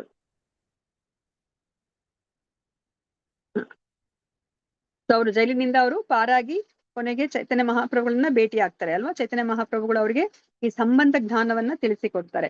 ರೂಪ ಗೋಸ್ವಾಮಿ ಅವರಿಗೆ ಅವರು ಅಭಿಧೇಯ ಜ್ಞಾನವನ್ನ ಹೇಳ್ಕೊಡ್ತಾರೆ. ಅದಕ್ಕೋಸ್ಕರನೇ ಸಂಬಂಧ ಜ್ಞಾನದ ಆಚಾರ್ಯರು ಯಾರು ಅಂತಂದ್ರೆ ಸನಾತನ ಗೋಸ್ವಾಮಿ ಅವರು. ಅಭಿಧೇಯದ ಆಚಾರ್ಯರು ಯಾರು ಅಂತಂದ್ರೆ ರೂಪ ಗೋಸ್ವಾಮಿ ಅವರು ಅಲ್ವಾ. ಹಾ, ಸೊ ಇವಾಗ ನಮ್ಗೆ ರೂಪಾನುಗರು ಅಂದ್ರೆ ಏನು, ಅದು ತುಂಬಾ ಮುಖ್ಯವಾಗಿ ಅಂತಹ ಒಂದು ವಿಷಯ ತಿಳ್ಕೊಬೇಕಾಗಿರೋದು ಅಲ್ವಾ. ರೂಪ ಗೋಸ್ವಾಮಿ ಅವರು ಏನು, ಯಾರು ಸಾರಿ ರೂಪಾನುಗಾಸ್ ಅಂದ್ರೆ ಯಾರು? ಹರೇ ಕೃಷ್ಣ. ರೂಪಮಂಜರಿ ಮಾಡ್ತಾರೆ. ರೂಪಮಂಜರಿ ಅವರು ಅಂದ್ರೆ ಅವರು ಆಧ್ಯಾತ್ಮಿಕ ಲೋಕದಲ್ಲಿ ರೂಪಮಂಜರಿ ಆಗಿದ್ರು. ರೂಪಾನುಗರು ಅಂದ್ರೆ ಯಾರು? ರೂಪಾನುಗರು ಅಂದ್ರೆ ಯಾರು? ಪ್ರೇಮ ಭಾವದ ಭಕ್ತಿಯಲ್ಲಿ ತೊಡಗಿದವರು. ಮಾತಾಜಿ, ಪ್ರೇಮ ಭಾವದ ಭಕ್ತಿಯಲ್ಲಿ ತೊಡಗಿದವರು ಮಾತಾಜಿ. ಪ್ರೇಮ ಭಾವದ ಭಕ್ತಿಯಲ್ಲಿ ತೊಡಗಿರೋರು ಅಂದ್ರೆ ರೂಪ ಗೋಸ್ವಾಮಿಯವರು ನಮ್ಗೆ ಹೇಗೆ ಕೃಷ್ಣ ಪ್ರಜ್ಞೆಯಲ್ಲಿ ಮುಂದುವರಿಬೇಕು ಅಂತ ನಮ್ಗೆ ಆ ನೀತಿ ನಿಯಮಗಳನ್ನ ಹೇಳಿದಾರೋ, ಯಾರದನ್ನ ಅನುಸರಿಸ್ತಾರೆ ಅವ್ರನ್ನ ರೂಪಾನುಗರು ಅಂತ ಕರೀತಾರೆ ಅಲ್ವಾ. ಇವಾಗ ಪ್ರಭುಪಾದರು ಯಾರ ಒಂದು ಮಾರ್ಗದಲ್ಲಿ ನಡೆದ್ರು ಅಂತಂದ್ರೆ ಈ ರೂಪ ಗೋಸ್ವಾಮಿಯವರ ಮಾರ್ಗದಲ್ಲಿ ನಡೆದ್ರು. ಅದಕ್ಕೆ ನಮ್ಮನ್ನೆಲ್ಲನೂ ಇವಾಗ ನಾವಿವಾಗ ಪ್ರಭುಪಾದರನ್ನ ಅನುಸರಿಸ್ತಾ ಇದೀವಿ. ಅದಕ್ಕೆ ನಮ್ಮೆಲ್ಲರನ್ನು ಸಹ ಇವಾಗ ರೂಪಾನುಗರು ಅಂತ ಹೇಳ್ಬಿಟ್ಟು ಕರೀತಾರೆ ಅಲ್ವಾ. ಸೊ ರೂಪಾನುಗರು ಅಂದ್ರೆ ಯಾರು? ಶ್ರೀರ ರೂಪ ಗೋಸ್ವಾಮಿಯವರ ಆ ಒಂದು ಪ್ರಾಮಾಣ್ಯವನ್ನ ಯಾರು ಅನುಸರಿಸ್ತಾರೋ ಅವರೆಲ್ಲರನ್ನೂ ಸಹ ರೂಪಾನುಗರು ಅಂತ ಹೇಳ್ಬಿಟ್ಟು ಕರೀತಾರೆ. ಸೊ ಇದು ತುಂಬಾ ಮುಖ್ಯವಾಗಿರುವಂತಹ ವಿಷಯ. ಸೊ ನಾವೆಲ್ಲನೂ ಸಹ ರೂಪಾನುಗರು ಅಂತ ಹೇಳ್ಬಿಟ್ಟು ತಿಳ್ಕೊಬೇಕು ಅಲ್ವಾ. ನಾವ್ ಇವಾಗ ರೂಪ ಗೋಸ್ವಾಮಿಯರ ಹೆಜ್ಜೆ ಗುರುತುಗಳನ್ನ ನಾವು ಅನುಸರಿಸ್ತಾ ಇದ್ದೀವಿ. ಸೊ ಇವಾಗ ಅವ್ರ ಹೆಜ್ಜೆ ಗುರುತುಗಳನ್ನ ಹೇಗೆ ಅನುಸರಿಸ್ತಾ ಇದೀವಿ ನಾವು? ಅವ್ರು ಹೇಗೆ ಇವಾಗ ನಮ್ ಜೊತೆ ಇಲ್ಲ ರೂಪ ಗೋಸ್ವಾಮಿ ಅವರು ಅಲ್ವಾ, ಮತ್ತೆ ನಾವ್ ಹೇಗೆ ಅನುಸರಿಸ್ತಾ ಇದೀವಿ? ಹೇಗೆ ಅನುಸರಿಸ್ಲಿಕ್ಕೆ ಸಾಧ್ಯ? ಅವರು ಕೊಟ್ಟಿರುವ ಇನ್ಸ್ಟ್ರಕ್ಷನ್ ಅಲ್ವಾ. ಅವ್ರು ನಮ್ಗೆ ಏನನ್ನ ಕೊಟ್ಟಿದ್ದಾರೆ? ಭಕ್ತಿ ರಸಾಮೃತ ಸಿಂಧುವನ್ನ ಕೊಟ್ಟಿದ್ದಾರೆ ಅಲ್ವಾ.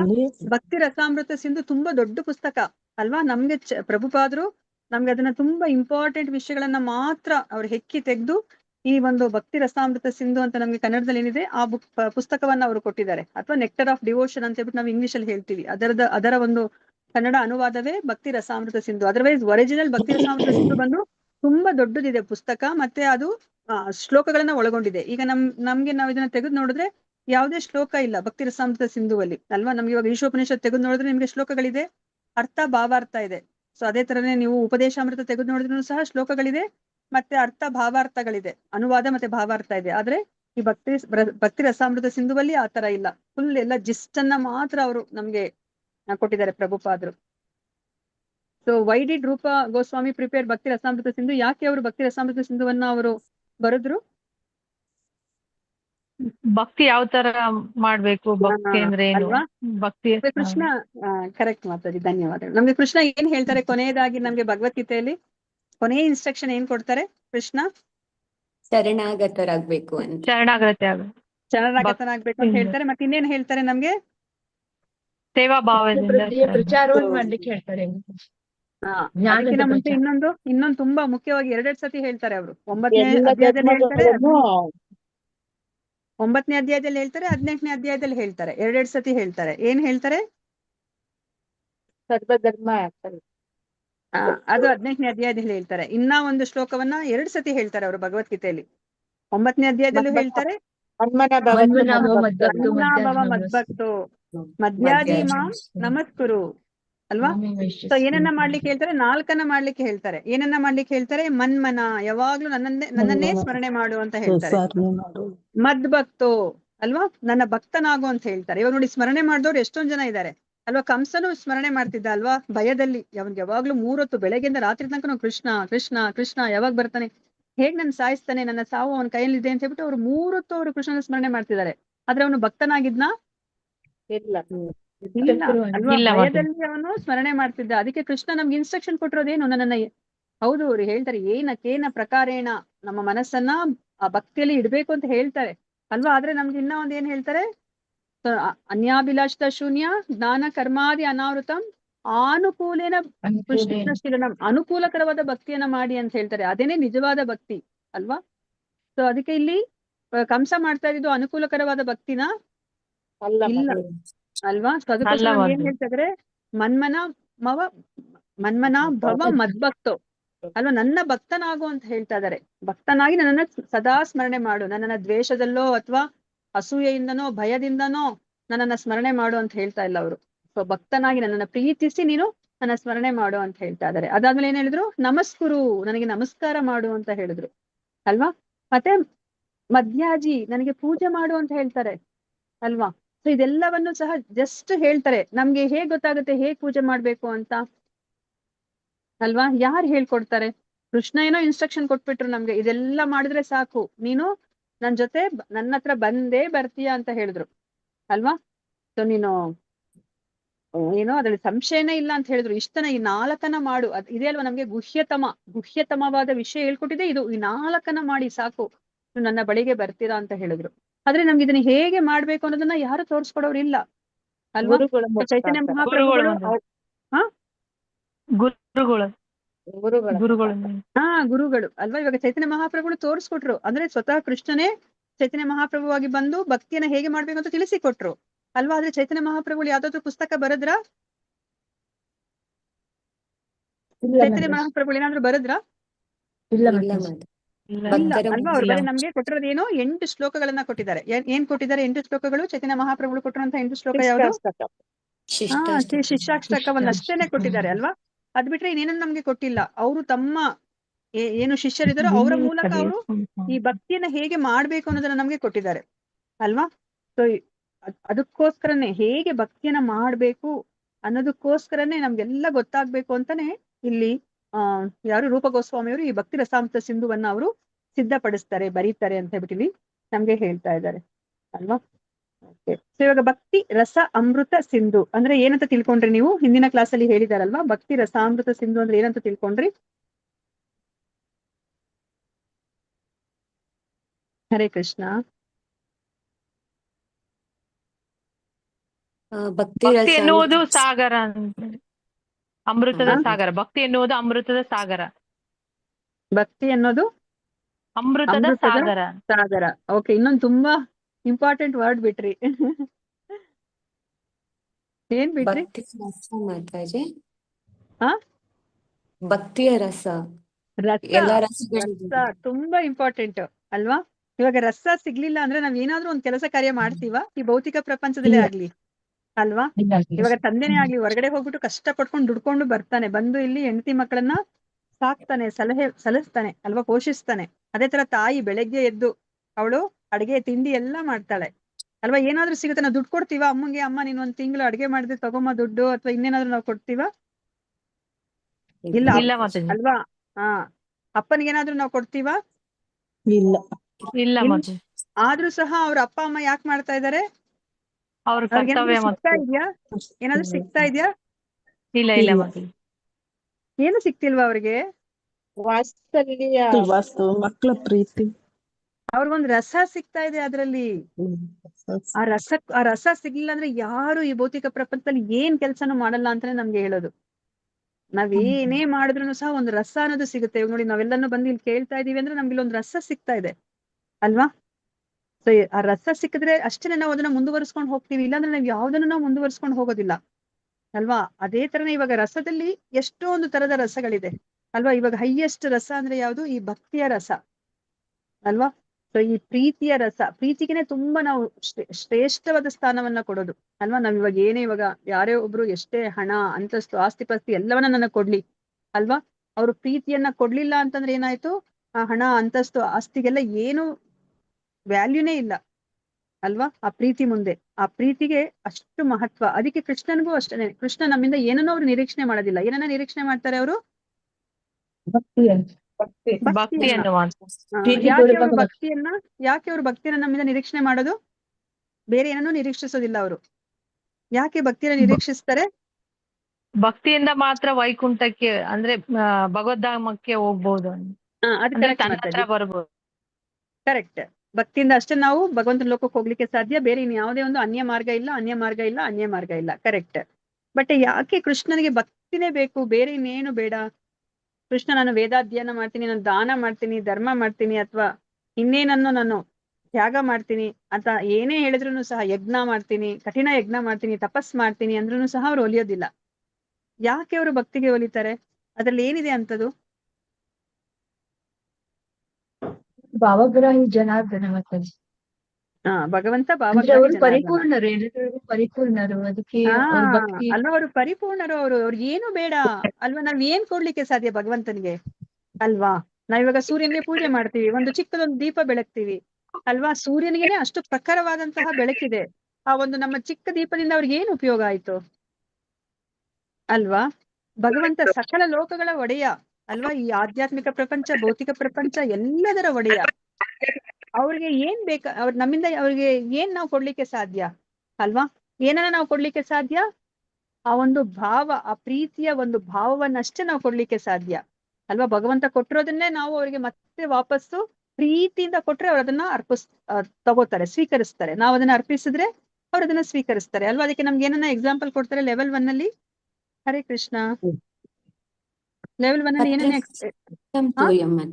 ಪತ್ರಂ ಪುಷ್ಪಂ ಫಲಂ ತೋಯಂ. ಪತ್ರಂ ಪುಷ್ಪಂ ಫಲಂ ತೋಯಂ. ಹೇಳ್ಬೇಡಿ ಮಾತಾಜಿ. ಯೋಮೇ ಭಕ್ತ ಪ್ರಯಚ್ಯತಿ ತದಹಂ ಭಕ್ತಿ ಉಪಹೃತಂ ಅಶ್ನಾಮಿ ಪ್ರಯತಾತ್ಮನಃ ಅಲ್ವಾ? ಅದ ಅರ್ಥ ಮಾಡಿಸ್ಕೊಳ್ಲಿಕ್ಕೆ ನಮ್ಗೆ ಒಂದು ಎಕ್ಸಾಂಪಲ್ ಅನ್ನ ಕೊಡ್ತಾರೆ. ಇದನ್ನ ಅರ್ಥ ಮಾಡ್ಕೊಳ್ಲಿಕ್ಕೆ ಏನದು ಎಕ್ಸಾಂಪಲ್? ಗಜೇಂದ್ರ ಮೋಕ್ಷ ಮಾತಾಜಿ. ಮೋಕ್ಷ ಮತ್ತು ಗಜೇಂದ್ರ ಮೋಕ್ಷ. ಓಕೆ, ಅದೆಲ್ಲ ಎಕ್ಸಾಂಪಲ್. ಅಂದ್ರೆ ಪತ್ರವನ್ನ ಕೊಟ್ಟು ಯಾರು ಭಗವಂತನ ಆ ಒಂದು ಕೃಪೆಗೆ ಪಾತ್ರರಾದ್ರು ಅನ್ನೋದಕ್ಕೆ ಸೊ ನಾವು ಗಜೇಂದ್ರನ ಎಕ್ಸಾಂಪಲ್ ಅನ್ನ ನಾವು ಕೊಡ್ತೀವಿ ಅಲ್ವಾ? ಸೊ ಹಣ್ಣು ಕೊಟ್ಟಿರೋದು ಶಬರಿ ಮಾತೆಯ ಹೆಸರನ್ನ ನಾವು ಹೇಳ್ತೀವಿ, ವಿದುರನ ಹೆಂಡತಿಯ ಹೆಸರನ್ನ ನಾವು ಹೇಳ್ತೀವಿ ಅಲ್ವಾ? ಸೊ ನಾವು ಇದನ್ನ ಅರ್ಥ ಮಾಡ್ಕೊಳ್ಲಿಕ್ಕೆ ನಾವ್ ಏನಂತ ಎಕ್ಸಾಂಪಲ್ ಕೊಟ್ಟಿವಿ. ನಾವು ದಿನನಿತ್ಯ ನಡೆಯೋದ್ರಲ್ಲಿ ಇವಾಗ ಒಂದು ತಂದೆ ಮಗುವಿಗೆ ದೊಡ್ಡ ಚಾಕ್ಲೇಟ್ ಅನ್ನ ಕೊಡ್ತಾರೆ ಅಲ್ವಾ? ಸೊ ಆ ಚಾಕ್ಲೇಟ್ ತಂದ್ಕೊಟ್ಟಾಗ ಮಗು ಏನ್ ಮಾಡುತ್ತೆ, ತಾನ್ ತಿನ್ಲಿಕ್ಕಿನ ಮುಂಚೆ ಚಿಕ್ಕ ಪೀಸನ್ನ ತಗೊಂಡ್ಬಿಟ್ಟು ಅಪ್ಪ ನೀನು ತಿನ್ನು ಅಂತ ಹೇಳ್ಬಿಟ್ಟು ಅಪ್ಪನ್ ಬಾಯಿಗಿಡುತ್ತೆ ಅಲ್ವಾ? ಅಪ್ಪಂಗೆ ಎಷ್ಟು ಖುಷಿ ಆಗತ್ತೆ, ದೊಡ್ಡ ಚಾಕ್ಲೇಟ್ ತಂದ್ಕೊಟ್ರೋದು ಅವ್ರೆ ಅಲ್ವಾ? ಆದ್ರೆ ಆ ಮಗು ಚಿಕ್ಕ ಪೀಸನ್ನ ತನ್ನ ಬಾಯಲ್ಲಿಟ್ಟಾಗ ಏನಾಯ್ತು, ಅಷ್ಟು ಸಂತೋಷ ಆಗುತ್ತೆ ತಂದೆಗೆ ಅಲ್ವಾ? ನನ್ನ ಮಗು ನನ್ನ ಮೇಲೆ ಎಷ್ಟು ಪ್ರೀತಿ ತೋರಿಸ್ತಾ ಇದೆ ಅಂತ ಹೇಳಿ ಅಲ್ವಾ? ಅಪ್ಪಂಗೆ ಏನು ಅಷ್ಟು ಚಿಕ್ಕ ಚಾಕ್ಲೇಟ್ ಏನು ತಗೊಂಡ್ಲಿಕ್ಕೆ ಆಗೋದಿಲ್ವಾ? ಆ ತರದ್ 100 ಚಾಕ್ಲೇಟ್ ತಗೋಬಹುದಪ್ಪ ಅಲ್ವಾ? ಆದ್ರೆ ಆ ಒಂದು ಮಗು ಕೊಟ್ಟಿರುವಂತಹ ಚಿಕ್ಕ ಚಾಕ್ಲೇಟ್ಗೆ ಅಷ್ಟು ಅವ್ರಿಗೆ ಸಂತೋಷ ಆಗಿ ಏನು ಅಂದ್ರೆ ಆ ಮಗು ತೋರ್ಸಿರುವಂತಹ ಪ್ರೀತಿಗೆ ಅವ್ರಿಗೆ ಅಷ್ಟು ಖುಷಿ ಆಗತ್ತೆ ಅಲ್ವಾ? ಇವಾಗ ಭಗವಂತನಿಗೂ ಹಾಗೆ ಎಲ್ಲವನ್ನ ಕೊಡ್ತಾ ಇರೋದು ಭಗವಂತ. ಇವಾಗ ತಂದೆ ಹೇಗೆ ದೊಡ್ಡ ಚಾಕ್ಲೇಟ್ ಅನ್ನ ಮಗುವಿಗೆ ತಂದು ಕೊಡ್ತಾರೋ ಅದೇ ತರ ಪ್ರತಿಯೊಂದನ್ನು ನಮ್ಗೆ ಕೊಡ್ತಾ ಇರೋದು ಭಗವಂತ ಅಲ್ವಾ? ಭಗವಂತ ಕೊಟ್ಟಿರೋದ್ರಲ್ಲಿ ನಾವು ಅವ್ರಿಗೆ ವಾಪಸ್ ಇಷ್ಟನ್ನ ಭಕ್ತಿಯಿಂದ ಕೊಟ್ರೆ ಅವ್ರಿಗೆ ತುಂಬಾ ಸಂತೋಷ ಆಗುತ್ತೆ. ಹೇಗೆ ಈಗ ತಂದೆಗೆ ಸಂತೋಷ ಆಯ್ತು ಅದೇ ತರನೇ ಅಲ್ವಾ? ಸೊ ಸೇಮ್ ನಾವ್ ಇವಾಗ ಗಂಗಾ ಜಲವನ್ನ ನಾವು ಗಂಗೆಗೆ ಅರ್ಪಿಸ್ತೀವಿ. ಏನ್ ಮಾಡ್ತೀವಿ ನಾವು? ಗಂಗೆಯಲ್ಲಿ ಅಷ್ಟು ನೀರಿದೆ, ನಾವೇನ್ ಮಾಡ್ತೀವಿ, ಆ ಗಂಗೆ ನೀರನ್ನೇ ಒಂದು ಬಗೆಸೆಯಲ್ಲಿ ತಗೊಂಡು ನಾವು ಗಂಗೆಗೆ ಮತ್ತೆ ಬಿಡ್ತೀವಿ ನಾವು ಅಲ್ವಾ? ಏನ್ ಸಿಗುತ್ತೆ ಅದರಿಂದ ಅಲ್ವಾ? ಗಂಗೆಗೆ ಬೇಕಾ ನಮ್ಮಲ್ಲಿ ನಮ್ ಕೈಲಿರುವಂತ ಅಂತ ಒಂದು ಬಗಸೆ ನೀರೇನಾದ್ರೂ ಬೇಕಾ? ಇಲ್ಲ ಮಾತಾಜಿ, ಇಲ್ಲ. ಅಲ್ಲಿ ಏನು, ಅಲ್ಲಿ ಇಂಪಾರ್ಟೆಂಟ್ ಆಗಿ ಏನಿರೋದಲ್ಲಿ ನಮ್ಮ ಭಕ್ತಿ, ಶ್ರದ್ಧೆ ಅಲ್ವಾ? ಅವ್ರ ಮೇಲಿರುವಂತಹ ಗೌರವ, ಅದನ್ನೇ ಅವರು ನೋಡ್ತಾ ಇರೋದು ಅಲ್ವಾ?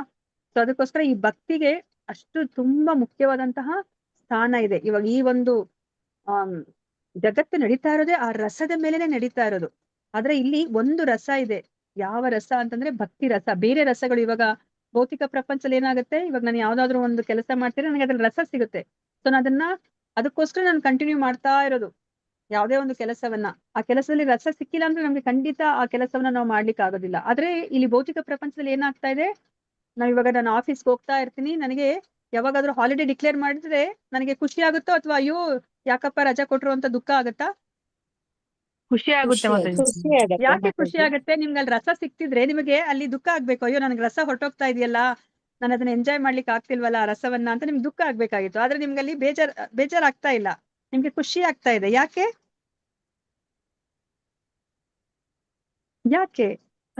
ರಸ ಸಿಗ್ತಾ ಇದೆ,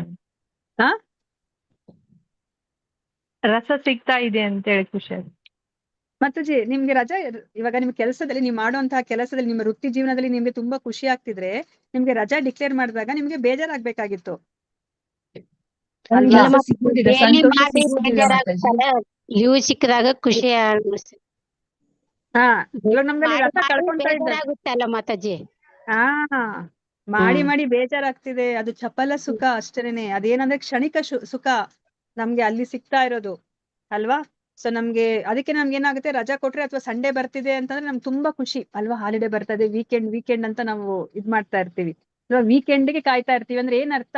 ಅದರಿಂದ ಗೊತ್ತಾಗ್ತಿದೆ ನಾವು ಮಾಡುವಂತಹ ಆ ವೃತ್ತಿ ಏನಿದೆ ಅದು ನಮ್ಗೆ ಪರಿಪೂರ್ಣವಾದಂತಹ ಒಂದು ಸುಖವನ್ನ ಕೊಡ್ತಾ ಇಲ್ಲ. ಅಲ್ಲಿ ಏನ್ ರಸ ಸಿಗ್ತಿದೆ ಅದು ಪರಿಪೂರ್ಣವಾದಂತಹ ರಸ ಅಲ್ಲ, ಪರಿಪೂರ್ಣ ಸುಖ ಸಂತೋಷ ಕೊಡುವಂತಹ ರಸ ಅಲ್ಲ ಅಲ್ವಾ? ಆಮೇಲೆ ಏನಾಗುತ್ತೆ, ನಾವು ಆಯ್ತು ಬಿಡು ನಾವು ಹಾಲಿಡೇ ಬಂತು ಅಂತ ಹೇಳ್ಬಿಟ್ಟು ನಾವು ಹಾಲಿಡೇಗೆ ಹೋಗ್ತೀವಿ. ಹಾಲಿಡೇಲಿ ನೀವು ಎಷ್ಟು ದಿವಸ ನೀವು ಎಂಜಾಯ್ ಮಾಡ್ಬೋದು? ವಾರ 10 1 ತಿಂಗಳು ಹೋಗ್ತೀರಾ ಅನ್ಕೊಳ್ಳಿ ಹಾಲಿಡೇ ಟ್ರಿಪ್. ನಿಮ್ಮ ಹತ್ರ ಎಷ್ಟು ಹಣ ಇಟ್ಕೊಂಡಿರ್ತೀರೋ ಕೂಡಿಟ್ಕೊಂಡಿರ್ತೀರೋ ಎಷ್ಟ್ ದಿವಸ ನೀವು ಮಜಾ ಮಾಡ್ಬೋದು ಅಷ್ಟ್ ದಿವಸ ನೀವು ಮಾಡ್ತೀರಾ. ಆಮೇಲೆ ಏನ್ ಅನ್ಸ್ತಿರುತ್ತೆ, ಆ ಟ್ರಿಪ್ ಹೋದಾಗ ಮತ್ತೇನಾಗುತ್ತೆ ಮನೆಗ್ ಬರ್ಬೇಕು ಅನ್ಸುತ್ತೆ ಅಲ್ವಾ? ಮತ್ತೆ ನೋಡಿ ಅದು ಸಾಕಾಗೋಗ್ಬಿಡ್ತಾ ಇದೆ ಅಲ್ವಾ? ಸೊ ನಮ್ಗೆ ಇಲ್ಲಿ ಕೆಲಸ ಮಾಡ್ತಿದ್ದಾಗ ಟ್ರಿಪ್ ಹೋಗೋಣ ಅಂತ ಅನ್ನಿಸ್ತು. ಟ್ರಿಪ್ ಹೋದಾಗ ತುಂಬಾ ದಿವಸ ಮತ್ತೆ ವಾಪಸ್ಸು ಕೆಲ್ಸಕ್ ಬರೋಣ ಅನಿಸ್ತಾ ಇದೆ. ಇವಾಗ ಏನಾಗ್ತಿದೆ ನಮ್ದು ಅಲ್ಲಿ ಚಪಲ ಸುಖ, ಫ್ಲಿಕರಿಂಗ್ ಹ್ಯಾಪಿನೆಸ್ ಅಂತ ಹೇಳ್ತಾ ಇದ್ದಾರೆ. ಅದು ಏನು ಪರ್ಮನೆಂಟ್ ಹ್ಯಾಪಿನೆಸ್ ಅಲ್ಲ, ಅದು ಶಾಶ್ವತವಾಗಿ ಕೊಡುವಂತಹ ಸುಖ ಅಲ್ಲ. ಇದು ಈ ಭೌತಿಕ ಪ್ರಪಂಚದಲ್ಲಿ ನಮ್ಗೆ ಯಾವ್ದ್ರಿಂದ ನಮ್ಗೆ ಸುಖ ಸಿಕ್ತಿದ್ರು ಸಹ ಅದು ಶಾಶ್ವತವಾಗಿ ಅದು ನಮ್ಗೆ ಸುಖವನ್ನ ಕೊಡೋದಿಲ್ಲ. ಯಾಕಂದ್ರೆ ಅವೆಲ್ಲನೂ ಸಹ ನಮ್ಗೆ ಈ ದೇಹದ ಕುರಿತಾಗಿ ಇರುತ್ತೆ, ನಮ್ಮ ಆತ್ಮದ ಕುರಿತಾಗಿ ಇರೋದಿಲ್ಲ ಅಲ್ವಾ? ಸೊ ಅದಕ್ಕೋಸ್ಕರ ನಮ್ಮ ಆತ್ಮದ ಕುರಿತಾಗಿರುವಂತಹ ರಸ ಅಂತಂದ್ರೆ ಈ ಭಕ್ತಿ ರಸ ಅಲ್ವಾ? ನೋಡಿ, ಈ ಭಕ್ತಿ ರಸಕ್ಕೆ ಯಾವುದೇ ಒಂದು ಅಡೆ ತಡೆ ಏನು ಇಲ್ಲ. ನೀವ್ ಇವಾಗ ಏನಾದ್ರು ಸಂಡೇ ಏನಾದ್ರು ನೀವು ಯಾವ್ದೇ ಕ್ಲಾಸಸ್ ಅಟೆಂಡ್ ಮಾಡ್ತಾನೆ ನಾನು ಫ್ರೀ ಆಗಿ ಮನೆಯಲ್ಲಿ ಆರಾಮಾಗಿರ್ತೀನಿ, ನಾವು ಮೊದ್ಲಿರ್ತಿದ್ವಲ್ಲ ಆತರ ಇದ್ದೀರಾ ನೀವು ಇವಾಗ? ಸಂಡೇ ಇನ್ನ ಬ್ಯುಸಿ ಆಗ್ಬಿಟ್ಟಿರ್ತೀವಿ ಅಲ್ವಾ? ಸಂಡೇಸ್ ಬೆಳಗ್ಗೆಯಿಂದ ರಾತ್ರಿ ತನಕ ಕ್ಲಾಸಸ್ ಇರುತ್ತೆ, ತಗೊಳೋದಿರುತ್ತೆ ಇಲ್ಲಾಂದ್ರೆ ಕೊಡೋದಿರುತ್ತೆ, ಆತರ ಇರುತ್ತೆ ಅಲ್ವಾ? ಅಂದ್ರೆ ಭಕ್ತಿಗೆ ಯಾವುದೇ ಒಂದು ಅಂದ್ರೆ ಆ ಅಡೆ ತಡೆ ಅನ್ನೋದು ಏನು ಇಲ್ಲ. ಸಾಕಪ್ಪ ಸರಿ ವೀಕೆಂಡ್ ಅಲ್ಲಿ ಮಾತ್ರ ನಾನು ಭಕ್ತಿ ಮಾಡ್ತೀನಿ ಅಂತ ಅಲ್ಲ ಅಲ್ವಾ? ಅದು ಆ ಏನ್ ಹೇಳ್ತಾರೆ, ಅಹೈತುಕಿ ಅಪ್ರತಿಹತ ಅಲ್ವಾ? ಅಪ್ರತಿಹತ, ಅದು ಕಂಟಿನ್ಯೂಸ್ ಆಗಿ ನಿರಂತರವಾಗಿ ನಡೀತಾ ಇರೋದು ಅಲ್ವಾ? ಇವಾಗ ಸಾಕಪ್ಪ ನಾನು ಸ್ವಲ್ಪ ಬ್ರೇಕ್ ತಗೊಂಡ್ಬಿಟ್ಟು ನಾನು ಬೇರೆ ಭೌತಿಕವಾಗಿ ಏನೋ ನಾನು ಸಿನಿಮಾಗೆ ಹೋಗ್ತೀನಿ ಅಥವಾ ಮೋಜು ಮಸ್ತಿ ಮಾಡ್ತೀನಿ ಅಂದ್ರೆ ನಮ್ ಕೈಲಿ ಸಾಧ್ಯನೇ ಇಲ್ಲ. ನಮ್ಗೆ ಆ ಒಂದು ಚೇಂಜ್ ನಮ್ಗೆ ಇಷ್ಟ ಆಗಲ್ಲ. ಚೇಂಜ್ ನಮ್ಗೆ ಇಷ್ಟ ಯಾವ್ದಾಗುತ್ತೆ, ಇವಾಗ ನನ್ನ ಅಕಸ್ಮಾತ್ ಓದ್ತಾ ಇದ್ರೆ ನನಗೆ ಅದು ಸಾಕಪ್ಪ ಅಂತ ಅನ್ಸಿ ನಾನು ಮತ್ತೆ ಜಪ ಮಾಡ್ಬೋದು. ಜಪ ಮಾಡ್ತಿದ್ರೆ ಸಾಕಪ್ಪ ಅಂತ ಅನ್ಸಿ ನಾನು ಭಜನ್ ಮಾಡ್ಬೋದು.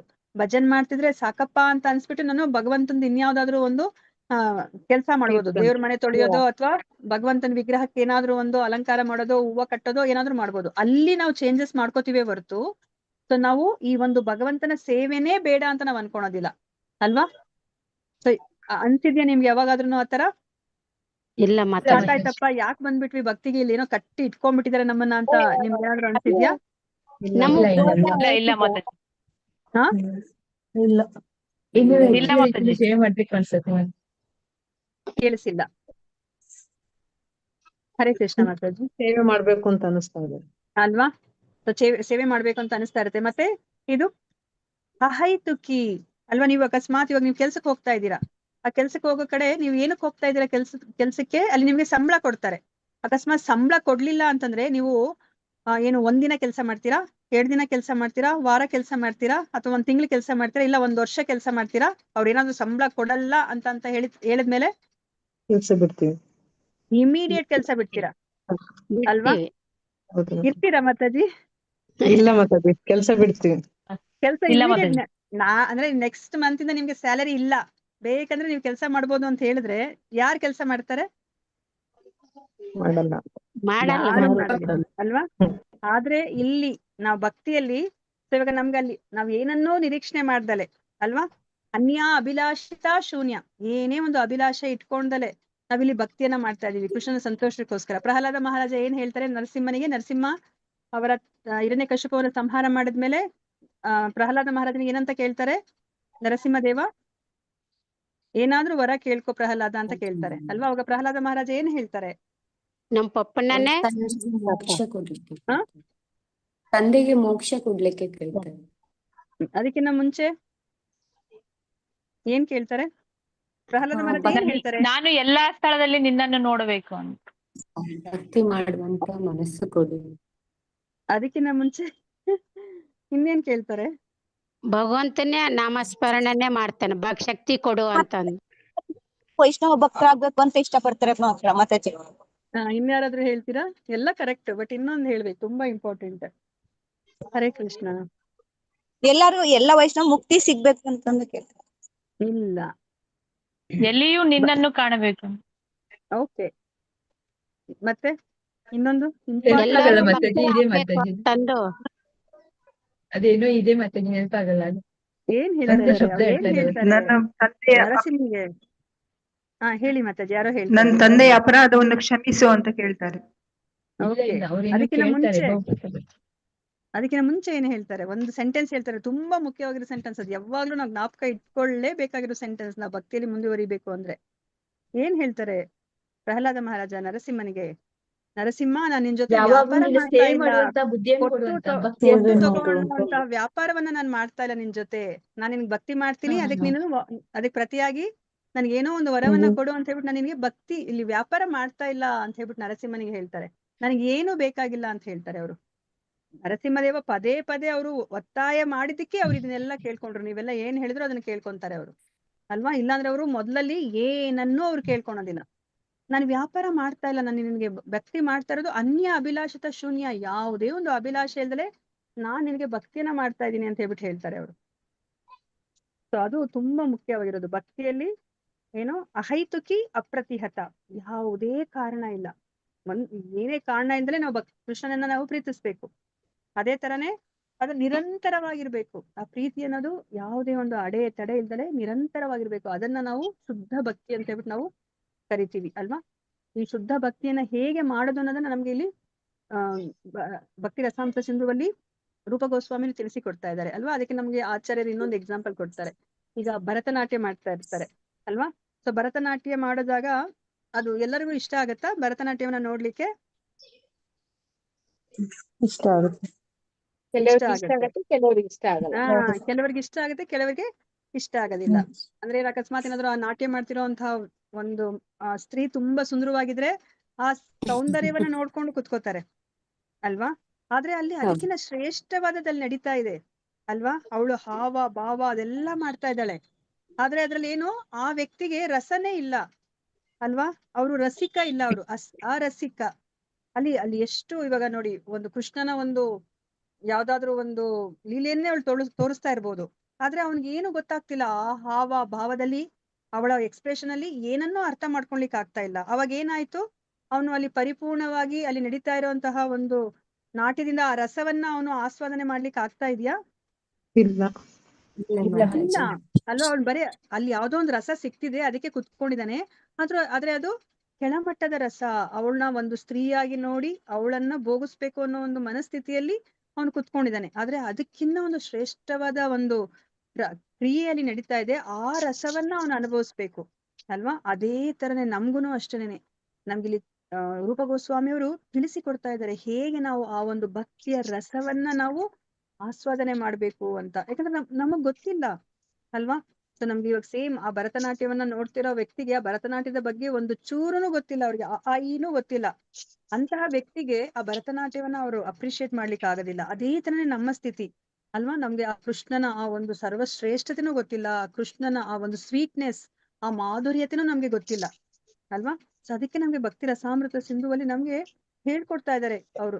ಇಂದ ಮೊದಲುಗೊಂಡು ಹೇಳ್ಕೊಡ್ತಾ ಇದ್ದಾರೆ ಹೇಗೆ ನಾವು ಆ ಒಂದು ರಸವನ್ನ ನಾವು ಬೆಳೆಸ್ಕೋಬೇಕು, ಆ ಕೃಷ್ಣನನ್ನ ನಾವು ಅವರ ಸಂಪರ್ಕದಲ್ಲಿ ಇರ್ಬೇಕು, ಅವರ ಒಡನಾಟವನ್ನ ಬಯಸ್ಬೇಕು ಅಂತ ಇದ್ದಾಗ ನಾವು ಆ ರಸವನ್ನ ನಾವು ಹೇಗೆ ನಾವು ಬೆಳೆಸ್ಕೋಬೇಕು, ಅದನ್ನ ಹೇಗೆ ಸವಿಬೇಕು ಅನ್ನೋದನ್ನ ನಮ್ಗೆ ಇಲ್ಲಿ ರೂಪ ಗೋಸ್ವಾಮಿ ಅವರು ತಿಳಿಸಿಕೊಡ್ತಾ ಇದ್ದಾರೆ. ಸೊ ನಾವ್ ಇವಾಗ ಇಲ್ಲಿ ಪ್ರಸ್ತಾವನೆಯಲ್ಲಿ ಭಕ್ತಿ ರಸಾಮೃತ ಸಿಂಧು ಯಾಕೆ ಬೇಕು ಅನ್ನೋದಕ್ಕೆ ಇಲ್ಲಿ ಹಲವಾರು ಕಾರಣ ಕೊಡ್ತಾ ಇದ್ದಾರೆ. ನೀವು ಅದನ್ನೆಲ್ಲಾನು ಸಹ ನೀವು ನೋಟ್ ಡೌನ್ ಮಾಡ್ಕೋಬಹುದು. ಆಕ್ಚುಲಿ ತುಂಬಾನೇ ಚೆನ್ನಾಗಿದೆ ಅದು. ಯಾಕೆ ಇದು ಭಕ್ತಿ ರಸಾಮೃತ ಸಿಂಧು ಬೇಕು, ಯಾಕೆ ಇದು ಭಕ್ತಿ ರಸಾಮೃತ ಸಿಂಧು ಬೇಕು ಅಂತ. ಇವಾಗ ನೀವು ಭಾಗವತವನ್ನ ಶುರು ಮಾಡಿದ್ರು ಅಷ್ಟೇನೆ, ಈ ಭಾಗವತದಿಂದ ನಮ್ಗೆ ಏನೆಲ್ಲ ಸಿಗುತ್ತೆ, ಭಾಗವತ ಅಂದ್ರೆ ಏನು ಅಂತ ಹೇಳ್ಬಿಟ್ಟು ಅದಕ್ಕೊಂದು 100 ರೀಸನ್ಸ್ ಅನ್ನ ಕೊಡ್ತಾರೆ. ಅದೇ ತರನೇ ಇಲ್ಲೂನು ಅಷ್ಟೇನೆ, ನಿಮ್ಗೆ ಭಕ್ತಿ ರಸಾಮೃತ ಸಿಂಧುವಿನಿಂದ ಏನೆಲ್ಲ ಸಿಗುತ್ತೆ ಅಂತ ಹೇಳ್ಬಿಟ್ಟು ಇಲ್ಲಿ ಪ್ರಸ್ತಾವನೆಯಲ್ಲಿ ನಮ್ಗೆ ಇಲ್ಲಿ ಹೇಳ್ತಾ ಇದ್ದಾರೆ. ಸೊ ಫಾರ್ ಎಕ್ಸಾಂಪಲ್ ಇಲ್ಲಿ ಏನನ್ನ ಹೇಳ್ತಾ ಇದ್ದಾರೆ ಅಂತಂದ್ರೆ, ಇವಾಗ ನಾವು ಎಲ್ಲಾ ಜೀವಿಗಳನ್ನ ಪ್ರೀತಿಸಿ ಅಂತ ಹೇಳ್ತಾರೆ. ಇವಾಗ ಅದು ಈ ಭಕ್ತಿಯಲ್ಲಿ ಮಾತ್ರನೇ ಅಲ್ಲ, ಈ ಭೌತಿಕವಾಗಿ ನೋಡಿದ್ರು ಸಹ ನಮ್ಗೆ ಏನ್ ಹೇಳ್ತಾರೆ, ಎಲ್ಲರನ್ನು ಸಹ ಅಣ್ಣ ತಮ್ಮಂದ್ರ ಭಾವನೆಯಲ್ಲಿ ಇರ್ಬೇಕು ಅಂತ ಹೇಳ್ಬಿಟ್ಟೆ ನಮ್ಗೆ ರಾಜಕೀಯ ವ್ಯಕ್ತಿಗಳನ್ನು ಸಹ ನಮ್ಗೆ ಘೋಷಿಸೋದು ಅಲ್ವಾ. ಅವ್ರು ಕರೆಯನ್ನ ನೀಡೋದು ಅದನ್ನೇನೆ. ಆದ್ರೆ ನಾವ್ ಅದನ್ನ ಮಾಡ್ಲಿಕ್ಕೆ ಸಾಧ್ಯ ಆಗ್ತಾ ಇದೆಯಾ? ಇಲ್ಲ ಮತ್ತೆ ಇಲ್ಲ, ಮಾಡ್ಲಿಕ್ಕೆ ಆಗ್ತಿಲ್ಲ. ಯಾಕೆ ಆಗ್ತಾ ಇಲ್ಲ? ಅಸೂಯೆ ಇದೆ ಮಾತಾಜಿ. ಹಾ? ಅಸೂಯೆ ಇದೆ ಅಸೂಯೆ ನಮಗೆ. ಅಸೂಯೆ ಇದೆ. ಅಲ್ಲಿ ಒಂದು ಕಾಮನ್ ಆಗಿರುವಂತಹ ಒಂದು ಕೇಂದ್ರ ಬಿಂದು ಇಲ್ಲ ಅಲ್ಲಿ ಅಲ್ವಾ. ಸೊ ಇವಾಗ ನಾವೆಲ್ಲನೂ ಸಹ ಯಾವಾಗ ನಾವು ಒಬ್ರಿಗೊಬ್ರು ಸಹಾಯ ಮಾಡ್ತೀವಿ ಅಂತಂದ್ರೆ ಅಲ್ಲಿ ಯಾವ್ದಾದ್ರು ಒಂದು ಕಾಮನ್ ಫ್ಯಾಕ್ಟರ್ ಇರ್ಬೇಕು. ಇವಾಗ ನಮ್ಮ ಕುಟುಂಬದವರು ಅಂತ ಬರುತ್ತೆ. ಕುಟುಂಬದವರು ಬಂದಾಗ ಏನಾಗುತ್ತೆ, ನಾವು ಬಿಟ್ಕೊಡೋದಿಲ್ಲ. ಒಬ್ರಿಗೊಬ್ರು ಹೇಗಾದ್ರೂ ಮಾಡಿ ನಾವು ಒಬ್ರನ್ನೊಬ್ರು ನಾವು ಏನು ಸಪೋರ್ಟ್ ಮಾಡ್ತೀವಿ ನಾವು. ಅದೇ ತರ ನಾನಿವಾಗ ಈ ಒಂದು ರಾಜ್ಯದವಳು ಅಂತ ಬಂದಾಗ ನಾವೆಲ್ಲನೂ ಸಹ ಒಂದಾಗ್ತೀವಿ, ಕನ್ನಡಿಗರೆಲ್ಲಾನು ಒಂದಾಗ್ತೀವಿ ಅಲ್ವಾ.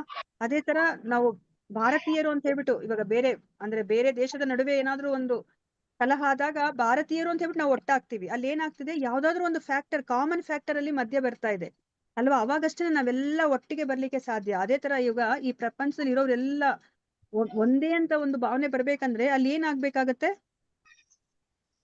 ಯಾವ್ದಾದ್ರು ಒಂದು ಕಾಮನ್ ಫ್ಯಾಕ್ಟರ್ ಬರ್ಬೇಕು. ಆ ಕಾಮನ್ ಫ್ಯಾಕ್ಟರ್ ಯಾರು? ಭಗವಂತನ ಇಷ್ಟ ಇಲ್ಲ ಮತ್ತೆ ಅಲ್ವಾ. ಕೃಷ್ಣನೇ ಹೇಳಿದರೆ ಮಮೈವಾಂಶೋ ಜೀವಲೋಕೆ ಅಲ್ವಾ. ಎಲ್ಲರೂ ನನ್ನ ಮಕ್ಕಳೇ, ನನ್ನ ಅಂಶನೇ ಅಂತ ಹೇಳಿದ್ದಾರೆ. ಅದನ್ನ ಅರ್ಥ ಮಾಡ್ಕೊಂಡ್ರೆ ಏನಾಗತ್ತೆ, ಅವಾಗ ಏನಾಗತ್ತೆ, ಎಲ್ಲರೂ ನಾವು ಬರೇ ಮಾನವರೊಬ್ರೇ ಅಲ್ಲ, ಪ್ರತಿಯೊಂದು ಜೀವ ಜಂತುಗಳು, ಈ 84 ಲಕ್ಷ ಜೀವರಾಶಿಯಲ್ಲಿ ಏನಿರೋ ಎಲ್ಲರನ್ನು ಸಹ ಇವಾಗ ಅಣ್ಣ ತಮ್ಮಂದ್ರು ಅಕ್ಕ ತಂಗಿರಾಗ್ಬಿಡ್ತೀವಿ. ಅವಾಗ ಏನಾಗತ್ತೆ, ಅವಾಗ ನಾವು ಪ್ರೀತಿಸ್ಲಿಕ್ಕೆ ಸಾಧ್ಯ ಆಗತ್ತೆ ಅಲ್ವಾ. ನಾವಿವಾಗ ಮೂವಿಯಲ್ಲೂ ನೋಡಿದೀವಿ ಅಲ್ವಾ. ಮೂವಿಯಲ್ಲಿ ಇಬ್ರಿಗೆ ತುಂಬಾನೇ ಎಷ್ಟು ಶತ್ರುತ್ವ ಇರುತ್ತೆ. ಅವ್ರಿಬ್ರು ಇನ್ನೇನು ಒಬ್ರಿಗೊಬ್ರು ಹೊಡೆದಾಡಿ ಸಾಯೋಂತ ಹಂತಕ್ ಬಂದಿರ್ತಾರೆ. ಅಮ್ಮನಿಗೆ ಈ ವಿಷಯ ಗೊತ್ತಾದಾಗ ಓಡೋಡಿ ಬರ್ತಾಳೆ. ಓಡೋಡಿ ಬಂದು ಅವ್ರು ಏನ್ ಮಾಡ್ತಾರೆ, ಆ ಜಗಳವನ್ನ ಬಿಡಿಸಿ ಹೇಳ್ತಾಳೆ ಅಲ್ವಾ, ನೀವಿಬ್ರು ಯಾರು ಗೊತ್ತಾ, ನೀವಿಬ್ರು ಅಣ್ಣ ತಮ್ಮಂದ್ರು ಅಂತ ಹೇಳಿದ ತಕ್ಷಣ ಅವ್ರು ಏನ್ ಮಾಡ್ತಾರೆ, ಮತ್ತೆ ಹೊಡೆದಾಡ್ಕೋತಾರ. ಜಗಳ ಸ್ಟಾಪ್ ಮಾಡ್ತಾರೆ. ಇಲ್ಲ ಮಾತಾಜಿ ಏನ್ ಮಾಡ್ತಾರೆ, ಜಗಳ ಸ್ಟಾಪ್ ಮಾಡ್ತಾರೆ. ಒಬ್ರಿಗೊಬ್ರು ಅವರು ಆಲಿಂಗನ ಮಾಡ್ಕೋತಾರೆ ಅಲ್ವಾ. ಅವರು ಬೇಜಾರ್ ಮಾಡ್ಕೋತಾರೆ, ಅಯ್ಯೋ ನನ್ನ ತಮ್ಮನ್ನೇ ಹೊಡೆದ್ಬಿಟ್ನಾ, ನನ್ನ ಅಣ್ಣನ್ನೇ ಹೊಡೆದ್ಬಿಟ್ನಾ ಅಂತ ಅಲ್ವಾ. ಇವಾಗ ಅದೇ ತರ ನಮ್ಗೆ ಕೃಷ್ಣನೇ ನಮ್ಮೆಲ್ಲರ ತಂದೆ ಅಂತ ಗೊತ್ತಾದಾಗ ಏನಾಗುತ್ತೆ, ನಮ್ಮಲ್ಲಿ ಆ ಒಂದು ಭ್ರಾತೃತ್ವ ಭಾವ ಬರುತ್ತೆ ಅಲ್ವಾ. ಸೊ ಮತ್ತೆ ಯಸ್ಮಿನ್ ತುಷ್ಟೇ ಜಗತ್ ತುಷ್ಟಿ. ನಾವಿವಾಗ ಮುಕ್ಕೋಟಿ ದೇವತೆಗಳಿದ್ದಾರೆ. ಮುಕ್ಕೋಟಿ ದೇವತೆಗಳನ್ನ ನಾವು ಪೂಜೆ ಮಾಡ್ಲಿಕ್ಕಾಗತ್ತಾ? ಬೆಳಗ್ಗೆಯಿಂದ ರಾತ್ರಿ ತನಕ ನಾನು ಏನೂ ಕೆಲಸ ಮಾಡಲ್ಲ, ನಾನು ಒಬ್ಬೊಬ್ಬರೇ ದೇವರ ಹೆಸರನ್ನ ತಗೋತೀನಿ ಅಂತಂದ್ರೂ ಸಹ ನಾವು ಮುಕ್ಕೋಟಿ ದೇವರಗಳ ಹೆಸರುಗಳನ್ನ ನಾವು ಒಂದು ದಿನದಲ್ಲಿ ಹೇಳಲಿಕ್ಕೆ ಸಾಧ್ಯ ಇಲ್ಲ ಅಲ್ವಾ.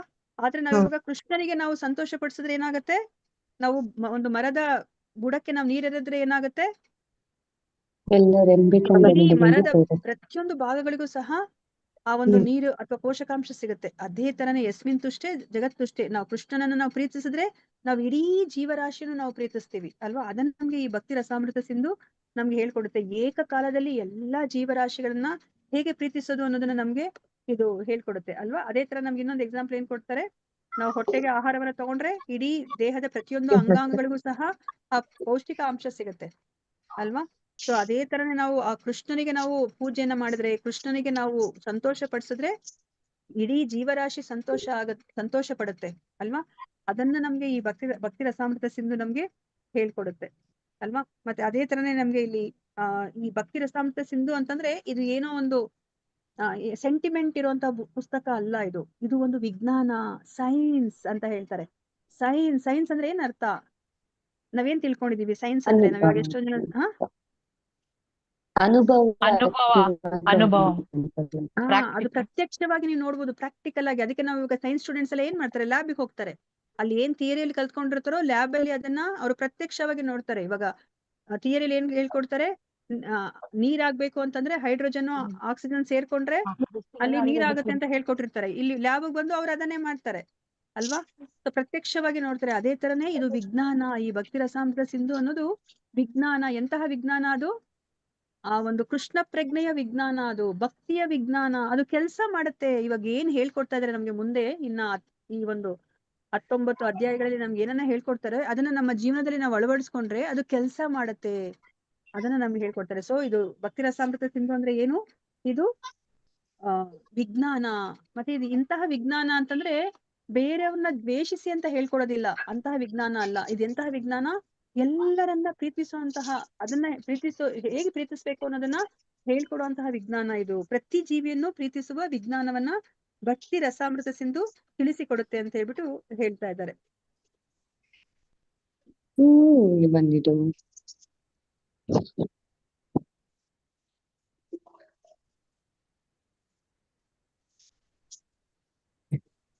ಮತ್ತೆ ನಾವ್ ಹೇಗೆ ಆನಂದಪೂರ್ಣವಾಗಿ ನಾವು ಬದುಕ್ಬೇಕು ಈ ಭೌತಿಕ ಪ್ರಪಂಚದಲ್ಲಿ ಅನ್ನೋದನ್ನು ಸಹ ನಮ್ಗೆ ಹೇಳ್ಕೊಡುತ್ತೆ ಅಲ್ವಾ. ನಾವು ನೋಡಿದೀವಿ ಇವಾಗ ಎಷ್ಟೊಂದ್ ಜನ ಸಿನಿಮಾ ಆಕ್ಟರ್ಸು, ಕ್ರಿಕೆಟರ್ಸು ಅಲ್ವಾ, ತುಂಬಾ ಫೇಮಸ್ ಆಗಿರೋರು ಎಲ್ಲರನ್ನು ಸಹ ಎಷ್ಟೊಂದ್ ಜನ ಅವ್ರು ಆತ್ಮಹತ್ಯೆ ಮಾಡ್ಕೊಂಡಿದ್ದಾರೆ.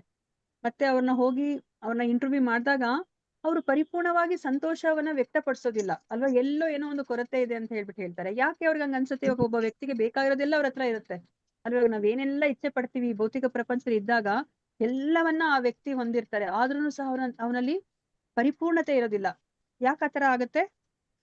ಯಾಕೆಂದ್ರೆ ಅವ್ರ ಹತ್ರ ಕೃಷ್ಣ ಇಲ್ಲ, ಭಗವಂತ ಇರ್ತಾರೆ. ಅವ್ರ ಹತ್ರ ಭಕ್ತಿ ಇಲ್ಲ, ಭಕ್ತಿ ಹಾ ಕೃಷ್ಣನಿಲ್ಲ, ಮತ್ತೆ ಭಕ್ತಿ ಇಲ್ಲ. ಕೃಷ್ಣ ಇಲ್ಲ. ಅವ್ರ ಎಲ್ಲವನ್ನ ಯಾರಿಗೋಸ್ಕರ ಮಾಡ್ತಾರೆ? ಈ ದೇಹಕ್ಕೋಸ್ಕರ ಮಾಡ್ತಾ ಇದಾರೆ. ಈ ದೇಹ ನಾವಾ? ಅಲ್ಲ ಅಲ್ವಾ? ಅಲ್ಲ ಅಲ್ಲ ಆತ್ಮ. ಅಲ್ವಾ. ಹಾ, ಸೊ ಇವಾಗ ಈ ದೇಹವನ್ನ ಏನಂತ ಕರೀತಾರೆ? ನಮ್ಗೆ ಏನಂತ ಹೇಳಿದರೆ ನವದ್ವಾರ ಪುರೇ ದೇಹೆ ಅಲ್ವಾ. ಹಂಗಂದ್ರೆ ಏನ್ ಅರ್ಥ? ನವದ್ವಾರ ಪುರೇ ದೇಹೆ ಅಂದ್ರೆ ಏನ್ ಅರ್ಥ? ನವದ್ವಾರಗಳಿದ್ದಂತಹ ಪುರ ಅಂತ ಅರ್ಥ ಮಾತಾಜಿ. ಪುರ ಅಂತಂದ್ರೆ ಏನ್ ಒಂದು ಅರ್ಥ? ನಗರ, ಪುರ ಅಂದ್ರೆ ಏನು? ನಗರ, ಒಂದು ನಗರ. ನಗರ, ಸ್ಥಳ. ನಗರ ನಗರ. ಅಲ್ವಾ. ನಾವ್ ನಗರವನ್ನ ನಾವೇನಾದ್ರೂ ನಾವು ಅಂತ ಅನ್ಕೊಂಡ್ರೆ ನಾವ್ ಬುದ್ಧಿವಂತರಾಗ್ತೀವಾ? ಇಲ್ಲ. ಇಲ್ಲ. ಇಲ್ಲ ಅಲ್ವಾ. ಇವಾಗ ಎಷ್ಟೊಂದು, ಇವಾಗ ಮಾಯಾಪುರ ಇದೆ, ದ್ವಾರಕಾಪುರ ಇದೆ ಅಲ್ವಾ, ಪಂಡ್ರಾಪುರ ಇದೆ. ಅದು ಒಂದು ಜಾಗ, ಒಂದು ಸ್ಥಳ, ವ್ಯಕ್ತಿಗಳು ವಾಸ ಮಾಡ್ಲಿಕ್ಕೆ ಇರುವಂತಹ ಒಂದು ಸ್ಥಳ. ಅದೇ ತರನೇ ಈ ದೇಹ ಅನ್ನೋದು ಈ ಆತ್ಮ, ಪರಮಾತ್ಮನೊಂದಿಗೆ ಆತ್ಮ ವಾಸ ಮಾಡ್ಲಿಕ್ಕೆ ಇರುವಂತಹ ಸ್ಥಳ ಅಲ್ವಾ. ಅದರಲ್ಲಿ 9 ದ್ವಾರಗಳಿದೆ. ಅಂತಹ ಒಂದು ದೇಹದಲ್ಲಿ ನಾವು ವಾಸ ಮಾಡ್ತಾ ಇದ್ದೀವಿ ಅಲ್ವಾ. ಇವಾಗ ನಾವು ದೇಹ ಕುರಿತಾಗಿ ನಾವು ಯಾವ್ದಾದ್ರು ಕೆಲಸ ಕಾರ್ಯ ಮಾಡಿದಾಗ ನಮ್ಗೆ ಸಂತೋಷ ಬರ್ಲಿಕ್ಕೆ ಹೇಗ್ ಸಾಧ್ಯ? ಇವಾಗ ನಾನು ಕಾರನ್ನ ಚೆನ್ನಾಗಿ ನಾನು ತೊಳಿತೀನಿ, ವಾಶ್ ಮಾಡ್ತೀನಿ, ಪೆಟ್ರೋಲ್ ಹಾಕಿಸ್ತೀನಿ, ಕಾರ್ಗೆ ಏನೆಲ್ಲ ಬೇಕು ಗಾಳಿ ತುಂಬಿಸ್ತೀನಿ ಅಲ್ವಾ. ಆದ್ರೆ ನಾನೇನು ತಿನ್ನೋದಿಲ್ಲ ಅಲ್ವಾ. ಅವಾಗ ನನ್ನ ಕಾರಲ್ಲಿ ಕುತ್ಕೊಂಡು ನಾನು ಗಾಡಿ ಓಡಿಸ್ಲಿಕ್ಕಾಗತ್ತಾ? ಆ ಗಾಡಿಯನ್ನ ಉಪಯೋಗಿಸ್ಲಿಕ್ಕಾಗತ್ತಾ? ಇಲ್ಲ ಇಲ್ಲ ಅಲ್ವಾ. ಆ ಗಾಡಿಯಲ್ಲಿ ಒಳಗಡೆ ಇರುವಂತಹ ಚಾಲಕನನ್ನು ಸಹ ನಾವು ನೋಡ್ಕೋಬೇಕು. ಇವಾಗ ನಾವೇನ್ ಮಾಡ್ತಿದೀವಿ ಭೌತಿಕ ಪ್ರಪಂಚದಲ್ಲಿ? ಯಾವುದಕ್ಕೆ ಹೆಚ್ಚು ಒತ್ತನ್ನ ಕೊಡ್ತಾ ಇದೀವಿ? ಆರೋಗ್ಯ ಕೊಡ್ತೀವಿ. ದೇಹಕ್ಕೆ ಒತ್ತನ್ನ ಕೊಡ್ತಾ ಇದೀವಿ ನಾವು ಅಲ್ವಾ. ಈ ದೇಹದಲ್ಲಿ ಈ ನವದ್ವಾರ ಪುರೇ ದೇಹೆ, ಇದ್ರೊಳಗಡೆ ಇರುವಂತಹ ಆ ವ್ಯಕ್ತಿ ಆತ್ಮ ಅನ್ನೋರು ಯಾರಿದ್ದಾರೆ ಅವ್ರಿಗೆ ನಾವ್ ಯಾವುದೇ ಒಂದು ಬೆಲೆನ ಕೊಡ್ತೀವಿ. ಯಾಕಂದ್ರೆ ನಮ್ಗೆ ಗೊತ್ತೇ ಇಲ್ಲ, ಅಜ್ಞಾನ ಅಲ್ವಾ. ನಾವ್ ಯಾರಂತಾನೆ ನಮ್ಗೆ ಗೊತ್ತಿಲ್ಲದೆ ಇರುವಂತಹ ಅಜ್ಞಾನದಲ್ಲಿದ್ದೀವಿ. ಅದಕ್ಕೋಸ್ಕರ ಇಲ್ಲಿ ನಮ್ಗೆ ಭಕ್ತಿ ರಸಾಮೃತ ಸಿಂಧು ನಮ್ಗೆ ಹೇಳ್ಕೊಡ್ತಾ ಇದೆ ಪರಿಪೂರ್ಣ ಆನಂದ ಅಂದ್ರೆ ಏನು. ನೀವು ಭಕ್ತಿಯನ್ನ ಮಾಡ್ಬೇಕು, ಕೃಷ್ಣ ಭಕ್ತಿಯನ್ನ ಮಾಡ್ಬೇಕು. ಹೌದಾ? ಹಾಗಾದ್ರೆ ಹೇಗ್ ಮಾಡ್ಬೇಕು? ಈ ಪುಸ್ತಕದಲ್ಲಿ ಏನನ್ನ ಕೊಟ್ಟಿದಾರೋ ಅದನ್ನ ನೀವು ನಿಮ್ಮ ಜೀವನದಲ್ಲಿ ಅಳವಡಿಸ್ಕೊಳ್ಳಿ. ಏನನ್ನ ಮಾಡ್ಬೇಕು, ಏನನ್ನ ಮಾಡ್ಬಾರ್ದು ಅಂತ ಅಲ್ವಾ. ನಮ್ಗೆ ಯಾವಾಗ್ಲೂ ಗಾಂಧೀಜಿ ಎಕ್ಸಾಂಪಲ್ ಅನ್ನ ನಾವು ಕೊಡ್ತಾ ಇದ್ದೀವಿ. ಗಾಂಧೀಜಿ ಏನ್ ಹೇಳಿದ್ರು? ಆ 3 ಕೋತಿಗಳ ಒಂದು ಉದಾಹರಣೆ ತೋರಿಸ್ಬಿಟ್ಟು ಅವರು ಕೆಟ್ಟದನ್ನ ಕೇಳ್ಬೇಡಿ, ಕೆಟ್ಟದನ್ನ ನೋಡ್ಬೇಡಿ, ಕೆಟ್ಟದನ್ನ ಮಾತಾಡ್ಬೇಡಿ ಅಂತ. ಮತ್ತೆ ಅವ್ರೇನಾದ್ರು ಏನ್ ಮಾಡ್ಬೇಕು ಅಂತ ಹೇಳಿದ್ರ? ಇದ್ ಮಾಡ್ಬೇಡ ಅಂತ ಹೇಳಿದ್ರು. ಇದ್ ಮಾಡಿ ಅಂತ ಏನಾದ್ರು ಹೇಳಿದ್ರ? ಇಲ್ಲ ಅಲ್ವಾ. ಆದ್ರೆ ನಮ್ಗೆ ಭಕ್ತಿ ರಸಾಮೃತ ಸಿಂಧು ತೆಗೆದು ನೀವು ನೋಡಿದ್ರೆ ಏನನ್ನ ಮಾಡ್ಬೇಕು, ಏನನ್ನ ಮಾಡ್ಬಾರ್ದು ಎಲ್ಲವನ್ನ ಕೃಷ್ಣ ಯಾವಾಗ್ಲೂ ಅಷ್ಟೇ ಅವ್ರು ಪರಿಪೂರ್ಣ ಜ್ಞಾನವನ್ನ ಕೊಡ್ತಾರೆ. ಇದನ್ನ ಮಾಡಿ, ಇದನ್ನ ಮಾಡ್ಬಾರ್ದು ಅಂತ ಅಲ್ವಾ. ಸೊ ಇವಾಗ ನಾವ್ ಯಾವಾಗ್ಲೂ ಹೇಳ್ಕೊತಾ ಇರ್ತೀವಲ್ಲ, ಪ್ರತಿ ಕ್ಷಣ ಕೃಷ್ಣನ ಸ್ಮರಣೆ ಮಾಡಿ, ಒಂದು ಕ್ಷಣನು ಕೃಷ್ಣನನ್ನ ಮರಿಬೇಡಿ ಅಂತ. ಅವೆರಡರಲ್ಲಿ ಏನಾದ್ರೂ ನೀವು ಅರ್ಥದಲ್ಲಿ ಏನಾದ್ರೂ ವ್ಯತ್ಯಾಸ ಇದೆಯಾ? ಪ್ರತಿ ಕ್ಷಣ ಕೃಷ್ಣನ ಸ್ಮರಣೆ ಮಾಡಿ, ಒಂದು ಕ್ಷಣನು ಕೃಷ್ಣನನ್ನ ಮರಿಬೇಡಿ ಅಂದ್ರೆ ಏನಾದ್ರೂ ನಿಮ್ಗೆ ಡಿಫ್ರೆನ್ಸ್ ಇದೆಯಾ ಅದ್ರಲ್ಲಿ? ಇಲ್ಲ ಏನು ಡಿಫ್ರೆನ್ಸ್ ಇಲ್ಲ. ಆದ್ರೆ ಅವರು ಎರಡನ್ನೂ ಹೇಳ್ತಾ ಇದ್ದಾರೆ ಅಲ್ವಾ. ಏನನ್ನ ಮಾಡ್ಬೇಕು, ಏನನ್ನ ನೀವು ಮಾಡಬಾರ್ದು ಅಲ್ವಾ. ಸೊ ನಮ್ ಕೃಷ್ಣ ಪ್ರಜ್ಞೆ ಅಂದ್ರೆ ಹಾಗೆ, ಅದು ಪರಿಪೂರ್ಣ ಜ್ಞಾನವನ್ನ ಕೊಡುತ್ತೆ. ಅದೇ ತರ ನೀವು ಭಕ್ತಿ ರಸಾಮೃತ ಸಿಂಧುವನ್ನ ನೀವು ತೆಗೆದು ನೋಡಿದ್ರೆ ಸೊ ನಮ್ಗೆ ಯಾವ ತರ ನಾವು ಭಕ್ತಿಯನ್ನ ಮಾಡ್ಬೇಕು, ಮತ್ತೆ ಭಕ್ತಿ ಮಾಡಿದಾಗ ಏನೆಲ್ಲ ಅಪರಾಧ ಆಗತ್ತೆ, ಸೊ ಅದನ್ನ ನೀವು ಮಾಡ್ಕೂಡ್ದು ಅನ್ನೋ ಒಂದು ಜ್ಞಾನವನ್ನು ಸಹ ನಮ್ಗೆ ಈ ಭಕ್ತಿ ರಸಾಮೃತ ಸಿಂಧು ನಮ್ಗೆ ಕೊಡುತ್ತೆ. ಸೊ ಇಲ್ಲಿ ನಾವಿವಾಗ ಏನ್ ಮಾಡ್ಬೇಕು ಅಂತ ನಮ್ಗೆ ಗೊತ್ತಾದಾಗ ನಮ್ಮ ಜೀವನದಲ್ಲಿ ಏನಾದ್ರೂ ನಾವು ಪಾಪಕರವಾದಂತಹ ಕಾರ್ಯಗಳನ್ನ ಮಾಡ್ಲಿಕ್ಕೆ ಸಾಧ್ಯ ಆಗತ್ತಾ? ಇಲ್ಲ ನಮ್ಗೆ ಏನ್ ಮಾಡ್ಬೇಕು ಅಂತ ಗೊತ್ತಿಲ್ದಲೇ ಇದ್ದಾಗ್ಲೇ ನಾವು ಪಾಪ ಮಾಡೋದು ಅಲ್ವಾ. ಹೌದು. ಇವಾಗ ನಮ್ಗೆ ಏನ್ ಹೇಳ್ಕೊಡ್ತಾ ಇದೆ? ಸರಿಯಾದ ಮಾರ್ಗವನ್ನ ಹೇಳ್ಕೊಟ್ಟಾಗ ನಮ್ಮ ಒಂದು ಏನು ಕೊಡದಲ್ಲಿ ಪಾಪದ ಅಂಶ ಯಾವುದೋ ಒಂದು ಬಂದು ಬೀಳೋದಿಲ್ಲ ಅಲ್ವಾ. ಸೊ ಪಾಪದ ಬುತ್ತಿ ಇಲ್ಲ ಅಂತಂದಾಗ ನಾವು ಖಂಡಿತ ನಾವು ಭಗವಂತ ಲೋಕಕ್ಕೆ ಹೋಗುವಂತಹ ಒಂದು ಏನು ಅರ್ಹತೆನ ನಾವು ಪಡ್ಕೋತೀವಿ ಅಲ್ವಾ. ಸೊ ನಮಗೆ ಭಕ್ತಿ ರಸಾಮೃತ ಸಿಂಧು ನಮ್ಗೆ ಅದನ್ನ ಹೇಳ್ಕೊಡುತ್ತೆ. ಸೊ ಕೃಷ್ಣ ಪ್ರೇಮವನ್ನ ಹೇಳ್ಕೊಡುತ್ತೆ. ಕೃಷ್ಣನ ಮೂಲಕ ನಾವು ಎಲ್ಲರನ್ನ ಪ್ರೀತಿಸೋದನ್ನ ನಮ್ಗೆ ಹೇಳ್ಕೊಡುತ್ತೆ. ಮತ್ತೆ ಇನ್ನ ಒಂದು ಏನ್ ಹೇಳ್ತಾರೆ ಅಂತಂದ್ರೆ, ಇವಾಗ ನಾನು ಈ ನಮ್ಮ ಮನೆಯಲ್ಲಿ ನಾನು ಎಲ್ಲಾ ಕಡೆ ಬೆಳಕು ಬರ್ಬೇಕು ಅಂತ ನನಗೆ ಆಸೆ ಆಗತ್ತೆ. ಅವಾಗ ನಾನು ಏನ್ ಮಾಡ್ಬೇಕಾಗತ್ತೆ, ಮನೆಯಲ್ಲಿ ಪ್ರತಿಯೊಂದು ಭಾಗದಲ್ಲೂ ನನಗೆ ಬೆಳಕು ಇರ್ಬೇಕು ಅಂತ. ಲೈಟ್ ಆಗ್ಬೇಕು ಮಾತಾಜಿ ಎಲ್ಲ. ಎಲ್ಲ ಕಡೆಗೂ ಹೋಗಿ ಒಂದೊಂದೊಂದೊಂದು ಲೈಟ್ ಹಾಕೊಂಡ್ ಬರ್ಬೇಕು ಅಲ್ವಾ. ಆದ್ರೆ ಇಲ್ಲಿ ಭಕ್ತಿ ರಸಾಮೃತ ಸಿಂಧು ಯಾವ ತರ ಹೇಳುತ್ತೆ ಅಂತಂದ್ರೆ, ಪ್ರತಿ ಕಡೆ ಹೋಗಿ ಒಂದೊಂದು ಲೈಟ್ ಹಾಕೊಳ್ಳೋದು ಬೇಕಾಗಿಲ್ಲ. ಒಂದೇ ಒಂದ್ ಲೈಟ್ ಹಾಕಿದ್ರೆ ಸಾಕು, ಎಲ್ಲಾ ಲೈಟ್ಸು ನಿಮ್ಗೆ ಉರಿಯುತ್ತೆ ಅಲ್ವಾ. ಅಂತಹ ಜ್ಞಾನವನ್ನ ನಮ್ಗೆ ಇಲ್ಲಿ ಭಕ್ತಿ ರಸಾಮೃತ ಸಿಂಧು ನಮ್ಗೆ ಕೊಡುತ್ತೆ ಅಲ್ವಾ. ಸೊ ನಮ್ಗೆ ಇವಾಗ ಕೃಷ್ಣನನ್ನ ನಾವು ಮೆಚ್ಚಿಸ್ಬಿಟ್ರೆ ಸಾಕು ಅಲ್ವಾ. ಸೊ ಎಲ್ಲವೂ ಸಹ ಸಂತೋಷಮಯವಾಗ್ಬಿಡುತ್ತೆ, ಆನಂದಮಯವಾಗ್ಬಿಡುತ್ತೆ. ಒಂದೇ ಒಂದ್ ಬಟನ್ ಅನ್ನ ಒತ್ತಿದ್ರೆ ಸಾಕು ಅಲ್ವಾ. ಅದನ್ನ ನಮ್ಗೆ ಇಲ್ಲಿ ಹೇಳ್ಕೊಡುತ್ತೆ. ಸೊ ಅದೇ ತರ ನಮ್ಗೆ ತುಂಬಾ ಪಾಯಿಂಟ್ಸ್ ಇದೆ ಇಲ್ಲಿ. ಆಕ್ಚುಲಿ ನೀವು ಅದನ್ನೆಲ್ಲ ನೀವು ಬರೆದು ನೋಟ್ ಡೌನ್ ಮಾಡ್ಕೋಬಹುದು. ಸೊ ಭಕ್ತಿ ರಸ ಅಮೃತ ಸಿಂಧು. ಸೊ ಭಕ್ತಿ ಅಂತಂದ್ರೆ ಏನಂತ ಅರ್ಥ? ಭಕ್ತಿ ಸೇವೆ. ಯಾಕೆ ನಮ್ಗೆ ಪ್ರಭುಪಾದರು ಯಾವಾಗ್ಲೂ ಬರೇ ಭಕ್ತಿಗೆ ನಿಲ್ಸೋದಿಲ್ಲ, ಅವರು ಭಕ್ತಿ ಜೊತೆನೆ ಯಾವಾಗ್ಲೂ ಸೇವೆ ಅಂತ ಯಾಕೆ ಸೇರಿಸ್ತಾರೆ? ನಾವು ಭಗವದ್ಗೀತೆ 12ನೇ ಅಧ್ಯಾಯದಲ್ಲಿ ಭಕ್ತಿಯನ್ನು ನಾವು ಸೇವೆಯ ತಿಳ್ಕೊಂಡಿದ್ದೀವಿ. ಮುಖಾಂತರ ಮಾಡ್ಬೇಕು ಅಂತ ಮುಂದೆ ಸೇವೆ ಮಾಡೋದು ಮಾತಾಜಿ. ಹೇಳಿ ಮಾತಾಜಿ. ನಾವು ದಾಸರಲ್ವಾ ಮಾತಾಜಿ, ಸೇವೆ ಮಾಡೋರೆ, ಭಗವಂತನ ಪಾದ ಸೇವೆ ಮಾಡೋರೆ ನಾವು. ಓಕೆ. ಸೊ ಇವಾಗ ನೀವು ನಿಮ್ಮ ಮಗುನ ಸುಮ್ನೆ ನಿಮ್ ಮಗು ಹೇಳ್ತಾನೆ ಇರ್ತೀರಾ, ಪುಟ್ಟ ನನಗೆ ನೀನಂದ್ರೆ ತುಂಬಾ ಇಷ್ಟ ಅಂತ. ಆದ್ರೆ ನಿಮ್ ಪಾಪುಗೆ ಬೆಳಗ್ಗೆ ಎದ್ದು ತಿಂಡಿನೂ ಮಾಡ್ಕೊಡೋದಿಲ್ಲ, ಅಲ್ಲೇನೋ ಬ್ರೆಡ್ ಇರುತ್ತೆ ತಗೊಂಡ್ ಹೋಗ ಪುಟ್ಟ ಅಂತ ಹೇಳ್ತೀರಾ ಅಲ್ವಾ. ಅವಾಗ ಮಗು ಏನ್ ಹೇಳುತ್ತೆ? ಇಷ್ಟ ಇಲ್ಲ ಅಂತ. ಆ ಮಗು ಏನ್ ಹೇಳುತ್ತೆ? ನೀವು ಮೂರೊತ್ತು ನಾನಂದ್ರೆ ತುಂಬಾ ಪ್ರೀತಿ ಅಂತೀಯ, ನೋಡಿದ್ರೆ ನನಗೋಸ್ಕರ ಒಂದ್ ತಿಂಡಿನೂ ಮಾಡ್ಕೊಡೋದಿಲ್ಲ ಅಲ್ವಾ. ಆ ಪ್ರೀತಿಯನ್ನ ನಾವ್ ವ್ಯಕ್ತಪಡಿಸೋದು ಹೇಗೆ? ಬೇರೆಯವ್ರಿಗೆ ನಾವು ಪ್ರೀತಿನ ಹೇಗೆ ವ್ಯಕ್ತಪಡಿಸ್ತೀವಿ? ನಾವ್ ಮಾಡೋಂತಹ ಅಲ್ವಾ. ಏನಾದ್ರೂ ಒಂದು ಕ್ರಿಯೆ, ಅವ್ರಿಗೆ ಇಷ್ಟವಾಗಿರುವಂತಹ ಕ್ರಿಯೆಯನ್ನ ಮಾಡ್ಬೇಕು, ಅದನ್ನ ಪ್ರೀತಿ ಪೂರ್ವಕವಾಗಿ ಮಾಡ್ಬೇಕು ಅಲ್ವಾ. ಸೊ ಅದನ್ನೇ ಅಲ್ಲಿ ಸೇವೆ ಅಂತ. ಅದಕ್ಕೆ ನಾವು ಆ ಪ್ರೀತಿಯನ್ನ ಆ ಸೇವೆ ಮೂಲಕ ವ್ಯಕ್ತಪಡಿಸೋದ್ರಿಂದ ಪ್ರಭುಪಾದರು ಯಾವಾಗ್ಲೂ ಭಕ್ತಿ ಸೇವೆ ಅಂತ ಹೇಳ್ತಾ ಇದ್ದಾರೆ ಅಲ್ವಾ. ನಮ್ಗೆ ಇವಾಗ ಏನೋ ಒಂದು ಜ್ಞಾನ ಇದೆ, ಅದನ್ನ ನಾವು ಒಂದು ಕಾರ್ಯರೂಪಕ್ಕೆ ತಗೊಂಡ್ ಬಂದು ಸೊ ನಾವು ಅದನ್ನ ಆ ಪ್ರೀತಿಸುವಂತ ವ್ಯಕ್ತಿಗೆ ನಾವು ತೋರಿಸ್ಕೊಡ್ಲಿಲ್ಲ, ಅದನ್ನ ತೋರ್ಪಡಿಸ್ಲಿಲ್ಲ ಅಂದ್ರೆ ಅದು ವ್ಯಕ್ತ ಅಲ್ವಾ. ಇವಾಗ ನನಗೆ ಗೊತ್ತು, ನಾನು ಪ್ರೀತಿಸ್ತಾ ಇರೋ ವ್ಯಕ್ತಿಗೆ ಈಗ ಜಾಮೂನ್ ಅಂದ್ರೆ ತುಂಬಾ ಇಷ್ಟ ಅಂತ. ನನಗೆ ಜಾಮೂನ್ ಹೇಗ್ ಮಾಡ್ಬೇಕು ಅಂತನೂ ಗೊತ್ತು, ನನಗೆ ಅದನ್ನ ತಗೊಂಡ್ ಬರ್ಲಿಕ್ಕೂ ಸಹ ನನ್ನಲ್ಲಿ ಅಂದ್ರೆ ನನ್ನಲ್ಲಿ ಹಣ ಇದೆ. ಆದ್ರೂನು ಸಹ ನಾನು ಏನ್ ಮಾಡ್ತಾ ಇದೀನಿ, ಅವ್ರಿಗೆ ಜಾಮೂನ್ ಮಾಡಿ ಕೊಡ್ತಾ ಇಲ್ಲ. ಅವಾಗ ಏನಾಯ್ತು? ಅದು ಪರಿಪೂರ್ಣ ಪ್ರೀತಿ ಆಯ್ತಾ? ಇಲ್ಲ, ಅದು ಬರೀ ಬಾಯಿ ಮಾತಿಗೆ ಅಷ್ಟೇ. ನನಗೆ ನೀವಂದ್ರೆ ತುಂಬಾ ಇಷ್ಟ, ನೀವಂದ್ರೆ ಅದಕ್ಕೆ ನಮ್ಗೆ ಏನ್ ಹೇಳ್ತೀವಿ, ಬರೇ ಬಾಯಿ ಮಾತೆ ಆಗೋಯ್ತು ಇವ್ರದ್ದು ಅಂತಲ್ವಾ. ಕೈಯಲ್ಲಿ ಏನಿಲ್ಲ ಅವ್ರದ್ದು ಅಂತ ನಾವ್ ಹೇಳ್ತೀವಿ. ನೋಡಿ, ನಾವ್ ಏನ್ ರೂಢಿಯಲ್ಲಿ ಮಾತಾಡ್ತೀವೋ ಅದನ್ನೇ ನಮ್ಗೆ ಇಲ್ಲಿ ಹೇಳ್ಕೊಡ್ತಾ ಇರೋದು ಅಲ್ವಾ. ಸೊ ಅದಕ್ಕೇನೆ ಪ್ರಭುಪಾದರು ಯಾವಾಗ್ಲೂ ಆ ಭಕ್ತಿ ಸೇವೆ, ಅದಕ್ಕೋಸ್ಕರ ನಾವು ಬರೀ ಜ್ಞಾನವನ್ನ ಪಡ್ಕೊಂಡ್ರೆ ಏನು ಪ್ರಯೋಜನ ಇಲ್ಲ. ಅದಕ್ಕೆ ನಮ್ಗೆ ಏನ್ ಹೇಳ್ತಾರೆ ಆಚಾರ್ಯರು, ಇವಾಗ ಬರೀ ನಾವು ಜ್ಞಾನವನ್ನ ಪಡ್ಕೊಂಡು ಅಲ್ಲಿಗೆ ನಾವು ಸ್ಟಾಪ್ ಮಾಡಿದ್ರೆ, ಇವಾಗ ಎಷ್ಟು ಜನ ಬಂದಿಲ್ಲ ಈ ಭಗವದ್ಗೀತೆ ಕ್ಲಾಸ್ಗೆ ಬಂದಿಲ್ಲ, ಈ ಜ್ಞಾನವನ್ನ ಪಡ್ಕೊಂಡಿಲ್ಲ, ಅವ್ರಿಗೂ ನಮ್ಗೂ ಏನು ವ್ಯತ್ಯಾಸನೇ ಇಲ್ಲ ಆಗತ್ತೆ. ಸೊ ಆ ಜ್ಞಾನವನ್ನ ವಿಜ್ಞಾನ ಮಾಡ್ಬೇಕು, ಅದನ್ನ ನಾವು ಪ್ರಾಕ್ಟಿಕಲ್ ಅಪ್ಲಿಕೇಶನ್ ಮಾಡ್ಬೇಕು, ಅವಾಗ್ಲೇ ಅದು ಪರಿಪೂರ್ಣತೆ. ಅದಕ್ಕೆ ನಮ್ಗೆ ಕೃಷ್ಣನು ಸಹ ಭಗವದ್ಗೀತೆಯಲ್ಲಿ ಜ್ಞಾನ ವಿಜ್ಞಾನ ಯೋಗವನ್ನ ಇಟ್ಟಿದ್ದಾರೆ. ಅವರು ಆ ವಿಜ್ಞಾನಕ್ಕೆ ತುಂಬಾ ಮಹತ್ವವನ್ನ ಕೊಡ್ತಾರೆ. ಅದನ್ನ ಪ್ರಾಕ್ಟಿಕಲ್ ಅಪ್ಲಿಕೇಶನ್ ಮಾಡಿಲ್ಲ ಅಂತಂದ್ರೆ ಅದು ಶೂನ್ಯ, ಆ ಜ್ಞಾನವೆಲ್ಲ ಶೂನ್ಯ. ಸೊ ಇವಾಗ ನಮ್ಗೆ ಮುಂದೆ ಇನ್ನ ಶರಣಾಗತಿ, ನಾವು 18ನೇ ಅಧ್ಯಾಯದಲ್ಲಿ ಆಲ್ರೆಡಿ ನಾವು ತಿಳ್ಕೊಂಡ್ಬಿಟ್ಟಿದೀವಿ ಶರಣಾಗತಿ ಅಂದ್ರೆ ಏನು ಅಂತ. ಇವಾಗ ನಾವೂನು ಅಷ್ಟೇ, ಇವಾಗ ನಾವಿವಾಗ ಭಕ್ತಿ ಶಾಸ್ತ್ರಿ ಮಾಡ್ತಾ ಇದೀವಿ. ನಾವ್ ಏನಾದ್ರೂ ಒಂದು ಸೇವೆ ನಮ್ ಕೈಲಿ ಏನಾಗುತ್ತೆ ಅದನ್ನ ಇವಾಗ ಮಾಡೋದನ್ನ ನಾವು ಕಲ್ತ್ಕೋಬೇಕು. ನಾವ್ ಮುಂದೆ ಹೋಗ್ತಾ ನನ್ ಕೈಲಿ ಆಗ್ದಲೇ ಇದ್ರೂನು ನಮ್ಗೆ ಗುರುಗಳು ಏನಾದ್ರು ಒಂದು ಆದೇಶವನ್ನ ಕೊಟ್ರೆ ಅದನ್ನು ಸಹ ನಾವು ಮಾಡೋದನ್ನ ಕಲ್ತ್ಕೊಂತಾ ಹೋಗ್ಬೇಕು. ಅವಾಗ ನಾವು ಶರಣಾಗ್ತಾ ಇದೀವಿ ಅಂತ ಅಲ್ವಾ. ಶರಣಾಗೋದು ಅಂದ್ರೆ ಏನ್ ಅರ್ಥ? ನನಗಿಷ್ಟವಾಗೋದನ್ನ ನಾನು ಮಾಡ್ಕೊಂಡು ಹೋದ್ರೆ ಅದು ಶರಣಾಗೋದು ಅಂತ ಅಲ್ಲ. ನನ್ಗಿಷ್ಟ ಆಗ್ದಲೇ ಇದ್ರುನು ಈಗ ಗುರುಗಳು ಆಜ್ಞೆ ಮಾಡಿದಾರೆ ಅಂದ್ರೆ ಅದು ಶರಣಾಗೋದು ಅಲ್ವಾ. ನಮ್ಗೆ ಅದನ್ನ ಎಕ್ಸಾಂಪಲ್ ಯಾರ ಮುಖಾಂತರ ನಾವು ನೋಡ್ಬೋದು? ಅರ್ಜುನನ ಮುಖಾಂತರ ನೋಡ್ಬೋದು. ಅರ್ಜುನನಿಗೆ ಇವಾಗ ಯುದ್ಧ ಮಾಡ್ಲಿಕ್ಕೆ ಇಷ್ಟ ಇತ್ತ ಕುರುಕ್ಷೇತ್ರ ರಣರಂಗದಲ್ಲಿ? ಇಲ್ಲ ಅಲ್ವಾ, ಅವನ್ಗೆ ಇಷ್ಟ ಇರ್ಲಿಲ್ಲ. ಆದ್ರೆ ಅವ್ರು ಏನ್ ಮಾಡ್ತಾರ ಮಾಡಲ್ವಾ ಯುದ್ಧವನ್ನ? ಯಾರಿಗೋಸ್ಕರ ಮಾಡ್ತಾರೆ? ಕೃಷ್ಣನಿಗೋಸ್ಕರ ಮಾಡ್ತಾರೆ. ಅದನ್ನೇ ಶರಣಾಗೋದು ಅಂದ್ರೆ ಅಲ್ವಾ. ಇವಾಗ ಗುರುಗಳಿಗೆ ನಾವು ಶರಣಾಗಿದೀವಿ ಅಂತ ಹೇಗ್ ಗೊತ್ತಾಗತ್ತೆ ಅಲ್ವಾ. ಇವಾಗ ನನಗೆ ಇಷ್ಟ ಬಂದಿದ್ ಮಾಡ್ಕೊಂಡು ಹೋಗ್ತಿದ್ರೆ ಅದು ಶರಣಾದಂಗಲ್ಲ. ನಾನೊಬ್ಬ ಗುರುಗಳನ್ನ ಇಟ್ಕೊಂಡಿದೀನಿ ಫ್ಯಾಷನ್ಗೋಸ್ಕರ, ಎಲ್ಲರೂ ಗುರುಗಳನ್ನ ಇಟ್ಕೋತಾರೆ ಅಂತ. ಗುರುಗಳು ಏನ್ ಹೇಳ್ತಾರೋ ಅದನ್ನ ಪಾಲನೆ ಮಾಡಿದ್ರೆ ಅಷ್ಟೇ ನಾನು ಶರಣಾಗಿದ್ದೀನಿ ಅಂತ ಅಲ್ವಾ. ಸೊ ಇವಾಗ ಮಕ್ಕಳಿಗೆ ಮಕ್ಕಳು ತಂದೆ ತಾಯಿಗಳನ್ನ ಮಾತನ್ನ ಕೇಳಿದ್ರೆ ಏನ್ ಅರ್ಥ? ಸೊ ಇವಾಗ ತಂದೆ ತಾಯಿಗಳಿಗೆ ಅವ್ರು ಶರಣಾಗಿದ್ದಾರೆ ಅಂತಾನೆ ಅರ್ಥ ಅಲ್ವಾ. ಶರಣು ಶರಣು ಅಂತ ನಾವು ಬಾಯಲ್ಲಿ ಹೇಳ್ತೀವಿ, ಆದ್ರೆ ಎಷ್ಟು ಶರಣು ಅಲ್ವಾ. ನಮ್ಗೆ ಕೃಷ್ಣ ಏನೆಲ್ಲ ಹೇಳ್ತಾನೆ ಭಗವದ್ಗೀತೆಯಲ್ಲಿ, ಅದನ್ನೆಲ್ಲ ನಾವು ಫಾಲೋ ಮಾಡ್ತಿದೀವ? ಇಲ್ಲ ಕೃಷ್ಣ, ನನಗೆ ಇಲ್ಲ ಇದು ಹೇಳಿರೋದು ನನಗೆ ನೀನ್ ಇದನ್ನ ಹೇಳಿದ್ಯಲ್ಲ, ಇದು ಇಷ್ಟ ಆಗ್ಲಿಲ್ಲ ಕೃಷ್ಣ, ನನಗೆ ಇದನ್ನ ಹೇಳಿರೋದು ಮಾತ್ರ ನನಗೆ ಇಷ್ಟ ಆಯ್ತು, ಇದನ್ನ ಮಾತ್ರ ನಾನು ಫಾಲೋ ಮಾಡ್ತೀನಿ ಅಂದ್ರೆ ಅವಾಗ ಸರಿ ಹೋಗುತ್ತಾ? ಇಲ್ಲ ಇಲ್ಲ ಅಲ್ವಾ. ಅದಕ್ಕೆ ಏನಂತಾರೆ, ಅರ್ಧ ಕುಕ್ಕುಟಿ ನ್ಯಾಯ.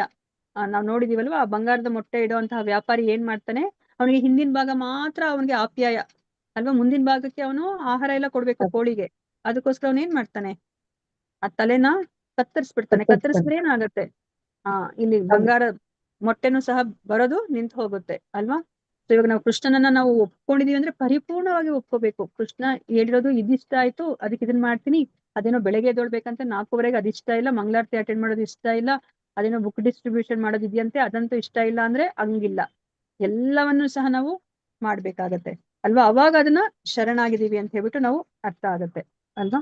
ಸೊ ಇವಾಗ ಭಕ್ತಿ ಅಂತಂದ್ರೆ ನಮ್ಗೆ ಗೊತ್ತಾಯ್ತು, ಡಿವೋಷನಲ್ ಸರ್ವಿಸ್, ಭಕ್ತಿ ರಸ ಅಲ್ವಾ. ಆ ಭಕ್ತಿಯಲ್ಲಿ ಒಂದು ರಸ ಇದೆ ಅಲ್ವಾ. ಸೊ ಅದಕ್ಕೋಸ್ಕರ ನಾವ್ ಇದೊಂದ್ರಲ್ಲೆಲ್ಲ ಎಲ್ಲ ನಾವು ಮಾಡುವಂತಹ ಪ್ರತಿಯೊಂದು ಕೆಲಸ ಕಾರ್ಯಗಳಲ್ಲೂ ರಸ ಇದೆ. ಆದ್ರೆ ನಾವ್ ಇದಕ್ಕಿಂತ ಮುಂಚೆ ತಿಳ್ಕೊಂಡ್ರೆ ಹಾಗೇನೆ ಈ ಭಕ್ತಿಯಲ್ಲಿರುವಂತಹ ರಸ ಬಂದು ಅಹೈತುಕಿ ಅಪ್ರತಿಹತ ಅಲ್ವಾ. ಸೊ ಅದು ನಿರಂತರವಾಗಿದೆ. ನಾವ್ ಇವಾಗ ಕೆಲ್ಸಕ್ಕೆ ಹೋದಾಗ ಸಿಗುವಂತಹ ರಸಕ್ಕೆ ನಾವು ಈ ಭಕ್ತಿ ರಸವನ್ನ ಹೋಲಿಸ್ಲಿಕ್ಕೆ ಸಾಧ್ಯ ಇಲ್ಲ ಅಲ್ವಾ. ಸೊ ಅದು ನಿರಂತರವಾಗಿರುತ್ತೆ, ಮತ್ತೆ ಯಾವುದೇ ಒಂದು ಅಭಿಲಾಷೆ ಇಲ್ದಲಿರುವಂತಹ ಒಂದು ಶಾಶ್ವತವಾದಂತಹ ರಸ ಅಲ್ವಾ. ಸೊ ಅದಕ್ಕೆ ಈ ಒಂದು ರಸವನ್ನ ಎಲ್ಲರೂ ಪಡೀಲಿ ಅಂತ ಅಲ್ವಾ. ನೋಡಿ, ಇವಾಗ ನಮ್ಗೆ ಹರೇ ಕೃಷ್ಣ ಮಹಾಮಂತ್ರ ಹೇಳ್ಕೊಂಡಾಗ ನಿಮ್ಗೆಲ್ಲ ಆ ರಸ ಸಿಕ್ಕಿದ್ಯಾ? ಇವಾಗ ನೀವೆಲ್ಲಾನು 16 ರೌಂಡ್ ಚಾಂಟ್ ಮಾಡ್ತಿದ್ದೀರಾ. ಭಕ್ತಿ ಶಾಸ್ತ್ರ ಅಂದ್ರೆ 16 ರೌಂಡ್ ಚಾಂಟ್ ಮಾಡ್ಬೇಕು ಅಲ್ವಾ. ಆ ರಸ ಇಲ್ದಲಿದ್ರೆ ನಾವು ಆ 16 ರೌಂಡ್ಸ್ ಮುಗಿಸ್ಲಿಕ್ಕೆ ಸಾಧ್ಯ ಆಗತ್ತಾ? ಇಲ್ಲ ಮಾತಾಜಿ. ಇಲ್ಲ ಅಲ್ವಾ. ಆ ರಸ ಇದ್ರೆ ಅಷ್ಟೇ ನಾವು ಅದನ್ನ ಕಂಟಿನ್ಯೂ ಮಾಡ್ಕೊಂಡು ಹೋಗ್ಲಿಕ್ಕೆ ಸಾಧ್ಯ ಆಗತ್ತೆ. ಮತ್ತೆ ಇಲ್ಲಿ ಅಮೃತ ಅಂತ ಹೇಳ್ತಾ ಇದ್ದಾರೆ ಅಲ್ವಾ. ಅಮೃತ ಅಂದ್ರೆ ಏನು?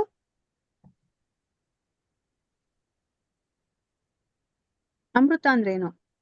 ಶಾಶ್ವತವಾಗಿರೋದು ಅಲ್ವಾ. ಭಗವಂತನಿಗೋಸ್ಕರ ಏನೇ ಮಾಡಿದ್ರು ಶಾಶ್ವತ ಅಲ್ವಾ. ನಾವು ಅದನ್ನ ಭಗವದ್ಗೀತೆಯಲ್ಲೂ ಸಹ ನಾವು 16ನೇ ಅಧ್ಯಾಯದಲ್ಲಿ 17 ಅನ್ಸುತ್ತೆ, 17ನೇ ಅಧ್ಯಾಯದಲ್ಲಿ ಆ 3 ಪದಗಳಿಂದ ನಾವು ಅದನ್ನ ಗುರುತಿಸಿದ್ವಿ ಅಲ್ವಾ. ಆ 3 ಪದಗಳು ಯಾವುದು?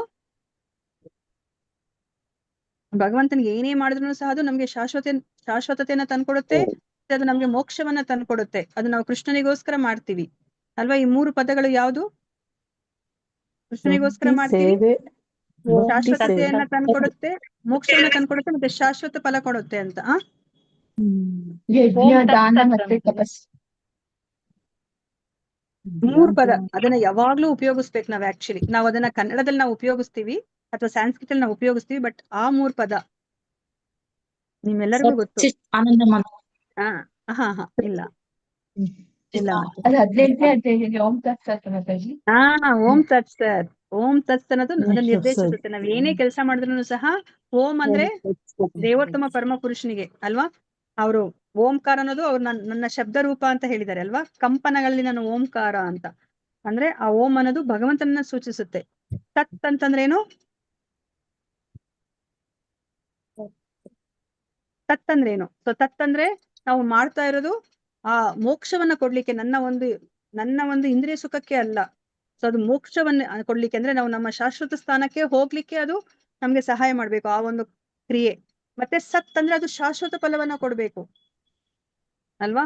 ಸೊ ಇವಾಗ ನಾವು ಮಾಡುವಂತ ಕ್ರಿಯೆ ಈ ತರ ಕ್ರಿಯೆ ಆಗಿರ್ಬೇಕು, ಅವಾಗ ಅದು ಅಕರ್ಮದಲ್ಲಿ ಇರುತ್ತೆ. ಇಲ್ಲ ಅಂದ್ರೆ ನಾವು ಕರ್ಮಕ್ಕೆ ಒಳಗಾಗ್ಬಿಡ್ತೀವಿ, ಬಂಧನಕ್ಕೆ ಒಳಗಾಗ್ತೀವಿ. ನಾವು ಮತ್ತೆ ಮತ್ತೆ ಈ ಭೌತಿಕ ಪ್ರಪಂಚಕ್ಕೆ ಬರ್ಬೇಕು.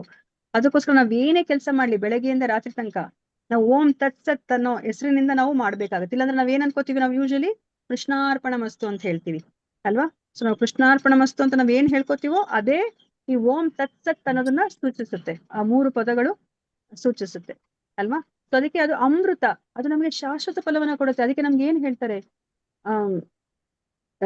ಒಂದೇ ಒಂದು ಹೂವನ್ನ ನಾವೇನಾದ್ರೂ ಭಗವಂತನಿಗೆ ಅರ್ಪಿಸಿದ್ರೆ ಭಗವಂತ ಅದನ್ನ ಶಾಶ್ವತವಾಗಿ ಜ್ಞಾಪಕ ಇಟ್ಕೋತಾರೆ. ನೋಡಿ, ಇವಾಗ ನಾವೇ ಯಾರಾದ್ರೂ ನಮ್ಗೆ ಸಹಾಯ ಮಾಡಿದ್ರೆ ನಾವ್ ಇವತ್ತು ಜ್ಞಾಪಕ ಇಟ್ಕೋತೀವಿ ಅಥವಾ ನಾಳೆ ಜ್ಞಾಪಕ ಇಟ್ಕೋತೀವಿ ಅಥವಾ ಒಂದ್ ಸ್ವಲ್ಪ ವರ್ಷಗಳಾದ್ಮೇಲೆ ಮರ್ತೇ ಹೋಗ್ಬಿಡ್ತೀವಿ ಎಂತ ಸಹಾಯ ಮಾಡಿದ್ರು. ಆದ್ರೆ ಭಗವಂತ ಆತರ ಅಲ್ಲ ಅಲ್ವಾ. ನೋಡಿ, ಭಗವಂತ ಏನು ಇಡೀ ಸರ್ವಲೋಕ ಒಡೆಯ ಅವನು, ಆದ್ರೂ ಅವ್ರು ನಮ್ಗೆ ಒಂದೇ ನಾವು ಅವ್ನ್ ಕೊಟ್ಟಿರುವಂತಹ ಒಂದು ಗುಲಾಬಿ ಹೂವನ್ನೇ ಅವನಿಗೆ ಅರ್ಪಿಸಿದ್ರೆ ಅದನ್ನ ಅವನು ಶಾಶ್ವತವಾಗಿ ಜ್ಞಾಪಕ ಇಟ್ಕೋತಾನೆ. ನನಗೆ ಈ ಒಂದು ಭಕ್ತ ಈ ಜನ್ಮದಲ್ಲಿ ನನಗೆ ಈ ಒಂದು ಹೂವನ್ನ ಸಮರ್ಪಿಸಿದ ಅಂತ ಹೇಳ್ಬಿಟ್ಟು, ಅಥವಾ ಈ ಒಂದು ಭಕ್ತ ಈ ಭಗವದ್ಗೀತೆಯನ್ನ ಅಂದ್ರೆ 18 ದಿನ ಬರ್ದಲೆ ಇದ್ರೂನು ಸಹ 10 ದಿನಗಳ ಕಾಲ ಬಂದಿದ್ದ ಅವನು ಅಂತ ಹೇಳ್ಬಿಟ್ಟು ಅವರು ಶಾಶ್ವತವಾಗಿ ಅದನ್ನ ಅವ್ರು ಜ್ಞಾಪಕ ಇಟ್ಕೋತಾರೆ. ನಮ್ಗದು ಶಾಶ್ವತವಾದಂತಹ ಫಲವನ್ನ ಕೊಡುತ್ತೆ ಅಲ್ವಾ. ಸೊ ಅದಕ್ಕೆ ಅದು ಅಮೃತ. ಅದಕ್ಕೆ ಏನು ಏನ್ ಹೇಳ್ತಾರೆ, ಅದರ ಒಂದು ಫಲ ಅದು ಸ್ಟಾಪೇ ಆಗೋದಿಲ್ಲ. ಅದಕ್ಕೆ ಏನಂತ ಎಂಡ್ ಅಂತ ಅನ್ನೋದೇ ಇಲ್ಲದಿಲ್ಲ. ಅದಕ್ಕೆ ಅದನ್ನ ಮೃತ ಅಂದ್ರೆ ಏನಾಗತ್ತೆ, ಸತ್ ಹೋಗೋದು. ಅಮೃತ ಅಂತಂದ್ರೆ ಅದಕ್ಕೆ ಸಾವನ್ನೋದೇ ಇಲ್ಲ, ಎಂಡ್ ಅನ್ನೋದೇ ಅದಕ್ಕೆ ಇಲ್ಲ ಅಲ್ವಾ. ಭಕ್ತಿ ರಸ ಅಮೃತ ಸಿಂಧು ಅಲ್ವಾ. ಸಿಂಧು ಅಂದ್ರೆ ಏನರ್ಥ, ಸಾಗರ ಸಾಗರ. ಅಲ್ವಾ. ಆ ಭಕ್ತಿಯ ರಸ ಸಾಗರ ಅಂದ್ರೆ ಇವಾಗ ನಾವು ಕೃಷ್ಣನನ್ನ ಪ್ರೀತಿಸಿದ್ರೆ ಅದರ ಪ್ರೇಮ ಎಷ್ಟು ದೊಡ್ಡದಿದೆ ಅಂತಂದ್ರೆ ಸಾಗರ ಅಲ್ವಾ. ನಾವು ಮಕ್ಕಳಿಗೆ ಹಾಡನ್ನ ಹೇಳ್ಕೊಡ್ತೀವಿ ಅಲ್ವಾ. ಅಶ್ವಿನಿ ಮಾತಾಜಿ ನೀವು ಹೇಳ್ಕೊಡ್ತೀರಾ ಅದು ಮಕ್ಕಳಿಗೆ ಕ್ಲಾಸ್ ತಗೊಂಡಾಗ? ವರದಾ ಮಾತಾಜಿ. ಯಾವ್ದು ಮಾತಾಜಿ? ಯಾವ್ದು Krishna's love is so wonderful, Krishna's love is so wonderful. ಅದ್ ಹೇಳ್ಕೊಡಲ್ವಾ? ಕೃಷ್ಣಾಸ್ ಲವ್ ಎಷ್ಟು ಆಳ ಇದೆ ಅಶ್ವಿನಿ ಮಾತಾಜಿ ಹೇಳ್ಕೊಡ್ತೀರಾ? ಇಲ್ಲ ಮಾತಾಜಿ ಹೇಳಿಲ್ಲ. ಹೇಳ್ಕೊಡಲ್ವಾ? ಓಕೆ, ಅದ್ ನಾನ್ ತಗೊಂಡಾಗ ನಾನು ಹೇಳ್ಕೊಡ್ತಾ ಇದ್ದೆ. ಕೃಷ್ಣ ಪ್ರೇಮ ಅವ್ರಿಗೆ ಮಕ್ಳಿಗೆ ಗೊತ್ತಾಗ್ಬೇಕಲ್ಲ, ಅದಕ್ಕೆ ಅದು ಸಾಗರದಷ್ಟು ವಿಶಾಲ ಅಂತ. ಅದ್ರ ಎಷ್ಟು ಎಲ್ಲ ನೋಡಿದ್ರು ನಮ್ಗೆ ನೀರ್ ಕಾಣುತ್ತೆ ಸಾಗರದಲ್ಲಿ. ಅಷ್ಟೇ ಕೃಷ್ಣನ ಪ್ರೀತಿ ಹಾಗೆ, ಅದ್ರ ಆಳ ಉದ್ದ ಅಗಲ ಏನನ್ನು ಅಳಿಲಿಕ್ಕೆ ಆಗೋದಿಲ್ಲ. Krishna's love is so wonderful love is Krishna's love ಅಂತ ಹೇಳ್ಕೊಡ್ತೀವಿ. ಸೊ ಆತರ ಇಲ್ಲಿ ನಮ್ಗೆ ಯಾರು ರೂಪ ಗೋಸ್ವಾಮಿ ಅವ್ರು ಏನ್ ಹೇಳ್ತಿದಾರೆ ಅಂತಂದ್ರೆ, ಆ ಸಾಗರದಲ್ಲಿರುವಂತ ಒಂದು ಹನಿಯನ್ನ ಮಾತ್ರ ನಮ್ಗೆ ಈ ಪುಸ್ತಕದಲ್ಲಿ ವಿವರಿಸ್ತಾ ಇದಾರಂತೆ. ನೀವ್ ಇಮ್ಯಾಜಿನ್ ಮಾಡ್ಕೊಳ್ಳಿ, ಆ ಸಾಗರದಲ್ಲಿ ಇರೋಷ್ಟು ಪೂರ್ತಿ ಪ್ರೇಮ ಸಿಕ್ಕಿದ್ರೆ ನಮ್ಗೆ ಹೆಂಗೆ ತಡ್ಕೊಳ್ಲಿಕ್ಕೆ ಆಗೋದಿಲ್ಲ ಅಲ್ವಾ. ಒಂದೇ ಒಂದು ಹನಿಯನ್ನ ನಮ್ಗೆ ಇಲ್ಲಿ ಭಕ್ತಿ ರಸಾಮೃತ ಸಿಂಧುವಲ್ಲಿ ಅವರು ಎಕ್ಸ್ಪ್ಲೈನ್ ಮಾಡ್ತಾ ಇದ್ದಾರೆ. ಸೊ ಆದ್ರೆ ಭಗವಂತನ ಆ ಪ್ರೇಮ ಆ ಸಾಗರದಷ್ಟು ವಿಶಾಲವಾಗಿದೆ. ನಮ್ಗೆ ಅದರಲ್ಲಿರೋ ಒಂದು ಚಿಕ್ಕ ಕಣ ಸಿಕ್ಕಿದ್ರು ಸಹ ನಮ್ಮ ಜೀವನ ಧನ್ಯ ಆಗೋಗುತ್ತೆ ಅಲ್ವಾ. ನೋಡಿ, ಅದಕ್ಕೆ ಈ ಒಂದು ಭಕ್ತಿ ರಸಾಮೃತ ಸಿಂಧುವಲ್ಲಿ ಏನನ್ನ ಹೇಳಿದಾರೋ ಅದನ್ನ ನಾವು ನಮ್ಮ ಜೀವನದಲ್ಲಿ ವಿಜ್ಞಾನ ಮಾಡ್ಕೊಳ್ಳಿಕ್ಕೆ ನಾವು ಪ್ರಯತ್ನ ಪಡ್ಬೇಕು. ಮತ್ತೆ ಅವರು ನೋಡಿ, ನಮ್ಗೆ ಗೊತ್ತಿರೋ ಹಾಗೆ ನೀವು ಹಿಂದಿನ ಕ್ಲಾಸಲ್ಲಿ ಹೇಳಿರ್ಬೋದಲ್ವಾ, ರೂಪ ಗೋಸ್ವಾಮಿ ಅಂದ್ರೆ ಇವೆಲ್ಲ ಗೋಸ್ವಾಮಿಗಳನ್ನು ಸಹ ಅವರೆಲ್ಲರೂ ಸಹ ಎಷ್ಟು ಶ್ರೀಮಂತರಾಗಿದ್ದಾರೆ ಅಲ್ವಾ. ಮತ್ತೆ ಎಷ್ಟು ಪಂಡಿತರು, ಅವ್ರಿಗೆ ಒಂದಲ್ಲ ಎರಡಲ್ಲ ಎಷ್ಟೊಂದು ಲ್ಯಾಂಗ್ವೇಜಸ್ ಬರ್ತಾ ಇರುತ್ತೆ. ಸಂಸ್ಕೃತದಲ್ಲಿ ಅವರು ಪ್ರಾವೀಣ್ಯತೆಯನ್ನ ಪಡೆದಿರ್ತಾರೆ ಅಲ್ವಾ. ಅಗಾಧ ಪಾಂಡಿತ್ಯವನ್ನ ಪಡೆದಿದ್ದಾರೆ, ಅಷ್ಟು ಬುದ್ಧಿವಂತರಾಗಿದ್ದಾರೆ ಅವರು. ಅಂತವ್ರು ಎಲ್ಲವನ್ನ ತ್ಯಜಿಸಿದ್ದಾರೆ. ಅವರು ಎಲ್ಲವನ್ನ ತ್ಯಜಿಸಿ ಅವರೊಂದು ಕೌಪೀನವನ್ನ ಧರಿಸ್ಕೊಂಡು, ಒಂದೇ ಒಂದು ಚಿಕ್ಕ ಬಟ್ಟೆನ ಧರಿಸ್ಕೊಂಡು ಅವರು ವೃಂದಾವನದಲ್ಲಿ ಹೋಗ್ಲಿ ಏನಾದ್ರು ಒಂದು ದೊಡ್ಡ ಒಂದು ಅರಮನೆಯಲ್ಲೋ ಬಂಗ್ಲೆಯಲ್ಲೋ ವಾಸ ಮಾಡಿದ್ರ? ಇಲ್ಲ, ಆ ವೃಂದಾವನದ ಆ ಮರದ ಕೆಳಗಡೆ ವಾಸ ಮಾಡ್ತಾ ಇದ್ರು. ಹೋಗ್ಲಿ ಆ ಮರದ ಕೆಳಗಡೆ ಆದ್ರೂ ಅವರು ಕಂಟಿನ್ಯೂಸ್ ಆಗಿ ವಾಸ ಮಾಡಿದ್ರ? ಇಲ್ಲ, ಒಂದು ಮರದ ಕೆಳಗಡೆ 2 ರಾತ್ರಿಗಳಿಂತ ಹೆಚ್ಚು ಅವ್ರು ಕಳಿತಾನೆ ಇರ್ಲಿಲ್ಲ. ಯಾಕೆಂದ್ರೆ 2 ರಾತ್ರಿಗಳಿಂತ ಹೆಚ್ಚು ಕಳೆದ್ರೆ ನಮ್ಗೆ ಏನಾಗುತ್ತೆ, ಆ ಮರದ ಮೇಲೆ ಅಟ್ಯಾಚ್ಮೆಂಟ್ ಬಂದ್ಬಿಡುತ್ತೆ. ಓ, ಈ ಮರ ಇದು ನಂದು ಅಂತ ಹೇಳ್ಬಿಟ್ಟು. ಅದಕ್ಕೋಸ್ಕರ ಅವರು ಒಂದು ಮರದ ಕೆಳಗಡೆ ಅವರು ಹೆಚ್ಚು ರಾತ್ರಿಗಳನ್ನು ಸಹ ಅವರು ಕಳೀತಾ ಇರ್ಲಿಲ್ಲ. ಆ ತರ ಅವರು ಜೀವನವನ್ನ ಅವರು ಮಾಡಿದ್ದಾರೆ ಅಲ್ವಾ. ಇದನ್ನೆಲ್ಲ ಯಾಕೆ ಮಾಡಿದ್ದಾರೆ ಅವರು ಅಲ್ವಾ, ಈ ಒಂದು ಕೃಷ್ಣ ಪ್ರೇರಣೆ ಪ್ರತಿಯೊಬ್ಬರಿಗೂ ಸಿಗ್ಲಿ ಅಂತ ಹೇಳ್ಬಿಟ್ಟು, ಎಲ್ಲರೂ ಸಹ ಭಕ್ತಿಯನ್ನ ಮಾಡಿ ಭಗವಂತನ ಲೋಕಕ್ಕೆ ಹೋಗ್ಲಿ ಅಂತ ಹೇಳ್ಬಿಟ್ಟು. ನೋಡಿ, ಕಲಿಯುಗದ ಜನಗಳಿಗೋಸ್ಕರ ಈ ಗೋಸ್ವಾಮಿಗಳು ಎಷ್ಟೆಲ್ಲ ಮಾಡಿದ್ದಾರೆ. ಅವರು ತಮ್ಮೆಲ್ಲ ಸುಖವನ್ನೆಲ್ಲ ಅವರು ತ್ಯಾಗ ಮಾಡಿ ನಮಗೋಸ್ಕರ ಅವರು ಈ ಪುಸ್ತಕದ ರೂಪದಲ್ಲಿ ಅವರು ನಮ್ಗೆ ಹೇಗೆ ಭಕ್ತಿಯನ್ನ ಮಾಡ್ಬೇಕು ಅಂತ ಅವ್ರು ನಮ್ಗೆ ನೇರವಾಗಿ ಕೃಷ್ಣನಿಂದ ಬಂದಿರುವಂತಹ ಆ ಒಂದು ಬೋಧನೆಗಳನ್ನ ನಮ್ಗೆ ಕೊಟ್ಟಿದ್ದಾರೆ ಅಲ್ವಾ. ಸೊ ಅದಕ್ಕೋಸ್ಕರ ಈ ಒಂದು ಭಕ್ತಿ ರಸಾಮೃತ ಸಿಂಧು ಅಷ್ಟು ಸಾಮಾನ್ಯವಾದಂತಹ ಪುಸ್ತಕ ಅಲ್ಲ. ಇದನ್ನ ನಾವು ಫಾಲೋ ಮಾಡಿದ್ರೆ ಖಂಡಿತ ನಾವು ಈ ಜೀವನದಲ್ಲಿ ನಾವು ಆ ಪರ್ಫೆಕ್ಷನ್ ಅಂತ ನಾವ್ ಏನ್ ಹೇಳ್ತೀವೋ ಅದನ್ನ ನಾವು ಪಡಿಬಹುದು. ಸೊ ಇದನ್ನ ನಾವು ಪ್ರಸ್ತಾವನೆಯಲ್ಲಿ ನಾನು ಹಿಂದಿನ ಕ್ಲಾಸ್ ಅಲ್ಲಿ ಮಾಡಿರೋದನ್ನ ನಾನು ಜಸ್ಟ್ ಹೇಳ್ದೆ ನಾನೀಗ. ಸೊ ಇವಾಗ ನೆಕ್ಸ್ಟ್ ಇಂಪಾರ್ಟೆಂಟ್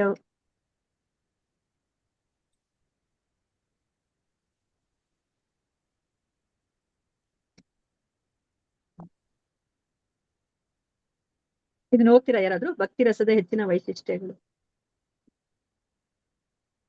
ಸೊ ಭಕ್ತಿ ರಸದಿಂದ ಏನೆಲ್ಲ ಆಗತ್ತೆ ಅಂತ ಓಕೆ ಮಾತಾಜಿ. ಓದ್ಬೇಕಾ? ಹರೇ ಕೃಷ್ಣ. ಓದಿ ಮಾತಾಡಿ. ಭಕ್ತಿ ರಸದ ಹೆಚ್ಚಿನ ವೈಶಿಷ್ಟ್ಯಗಳು. ಒಬ್ಬರ ಜೀವನದ ಹಾದಿಯು ಶುಭಕರವಾಗುತ್ತದೆ. ಆತಂಕಗಳಿಂದ ಸ್ವತಂತ್ರ ಅತೀಂದ್ರಿಯ ಅಸ್ತಿತ್ವ. 2, ಸರ್ವೋಚ್ಚ ಭಗವಂತನ ಗಮನವನ್ನು ಸೆಳೆಯುತ್ತದೆ. 3, ಮೋಕ್ಷ ಭಾವನೆಯನ್ನು ಉಂಟು ಮಾಡುತ್ತದೆ. 4 ಎಲ್ಲಾ ಬಿರುದು ಪ್ರತಿಷ್ಠೆಗಳನ್ನು ಶುದ್ಧೀಕರಿಸುತ್ತದೆ. 5 ಇಂದ್ರಿಯಗಳು ಶುದ್ಧೀಕರಿಸುತ್ತದೆ. 6 ಶುದ್ಧೀಕರಿಸಿದ ಇಂದ್ರಿಯಗಳು ಭಗವಂತನ ಸೇವೆಯಲ್ಲಿ ತೊಡಗಿಸಿದಾಗ ಭಕ್ತಿ ರಸವನ್ನು ಶಾಶ್ವತವಾಗಿ ಆನಂದಿಸಬಹುದು. 7 12 ಪ್ರಕಾರದ ವಿಧದ ರಸಗಳಿವೆ. ಹರೇ ಕೃಷ್ಣ ಮಾತಾಜಿ, ಹರೇ ಕೃಷ್ಣ. ಧನ್ಯವಾದಗಳು. ಇದನ್ನ ಯಾರಾದ್ರೂ ಹೇಳ್ತೀರಾ? ಎಲ್ಲ ಬಿರುದು ಪ್ರತಿಷ್ಠೆಗಳನ್ನ ಶುದ್ಧೀಕರಿಸುತ್ತದೆ ಅಂದ್ರೆ ಅರ್ಥ ಯಾರಾದ್ರೂ ಹೇಳ್ತೀರಾ? ಅಂದ್ರೆ ಎಲ್ಲಾ ಪಾಪಗಳನ್ನು ಶುದ್ಧೀಕರಿಸುತ್ತದೆ ಅಂತ ಹೇಳ್ಬೋದು. ನಾವು ಮಾಡಿರುವ ಪಾಪಗಳನ್ನು ಭಕ್ತಿ ಮಾಡುವುದರಿಂದ. ಇಲ್ಲ, ಇಲ್ಲಿ ನೋಡಿ ಬಿರುದು ಅಂತ ಇದೆ. ಬಿರುದು ಪ್ರತಿಷ್ಠೆ ಅಂದ್ರೆ ಏನು? ಅಂದ್ರೆ ನಾವ್ ಯಾವ ಪೊಸಿಷನ್ ಅಲ್ಲಿ ಇರ್ತೀವಿ ಅದನ್ನ ಮಾತಾಜಿ. ಅಲ್ವಾ? ಸೊ ನಾನ್ ಮಾಡ್ದೆ, ಇದು ನನ್ನಿಂದಾನೇ ಆಗಿದ್ದು ಅಂತ ಅಲ್ವಾ? ಸೊ ಅದ್ರ ಅಹಂಭಾವ, ಅಹಂಕಾರ ಇರುತ್ತೆ ಅಲ್ವಾ? ಸೊ ಅದ್ ಹೇಗೆ ಶುದ್ಧಿ ಆಗತ್ತೆ? ಹೇಗೆ ಶುದ್ಧಿ ಆಗ್ಲಿಕ್ಕೆ ಸಾಧ್ಯ? ಶರಣಾಗತಿಯಿಂದ ಭಗವಂತನ ನಾಮಸ್ಮರಣೆ ಕೃಷ್ಣ ಪ್ರಜ್ಞೆಯಲ್ಲಿ ಭಕ್ತರ ಬಂದಾಗ ಸಂಘದಿಂದ. ಭಕ್ತಿ ಸೇವೆ. ನಮ್ಗೆ ಕೃಷ್ಣ ಏನ್ ಹೇಳ್ತಾರೆ? 11ನೇ ಅಧ್ಯಾಯದಲ್ಲಿ ಏನ್ ಹೇಳಿದ್ರು? ವಿಶ್ವರೂಪ ದರ್ಶನದಲ್ಲಿ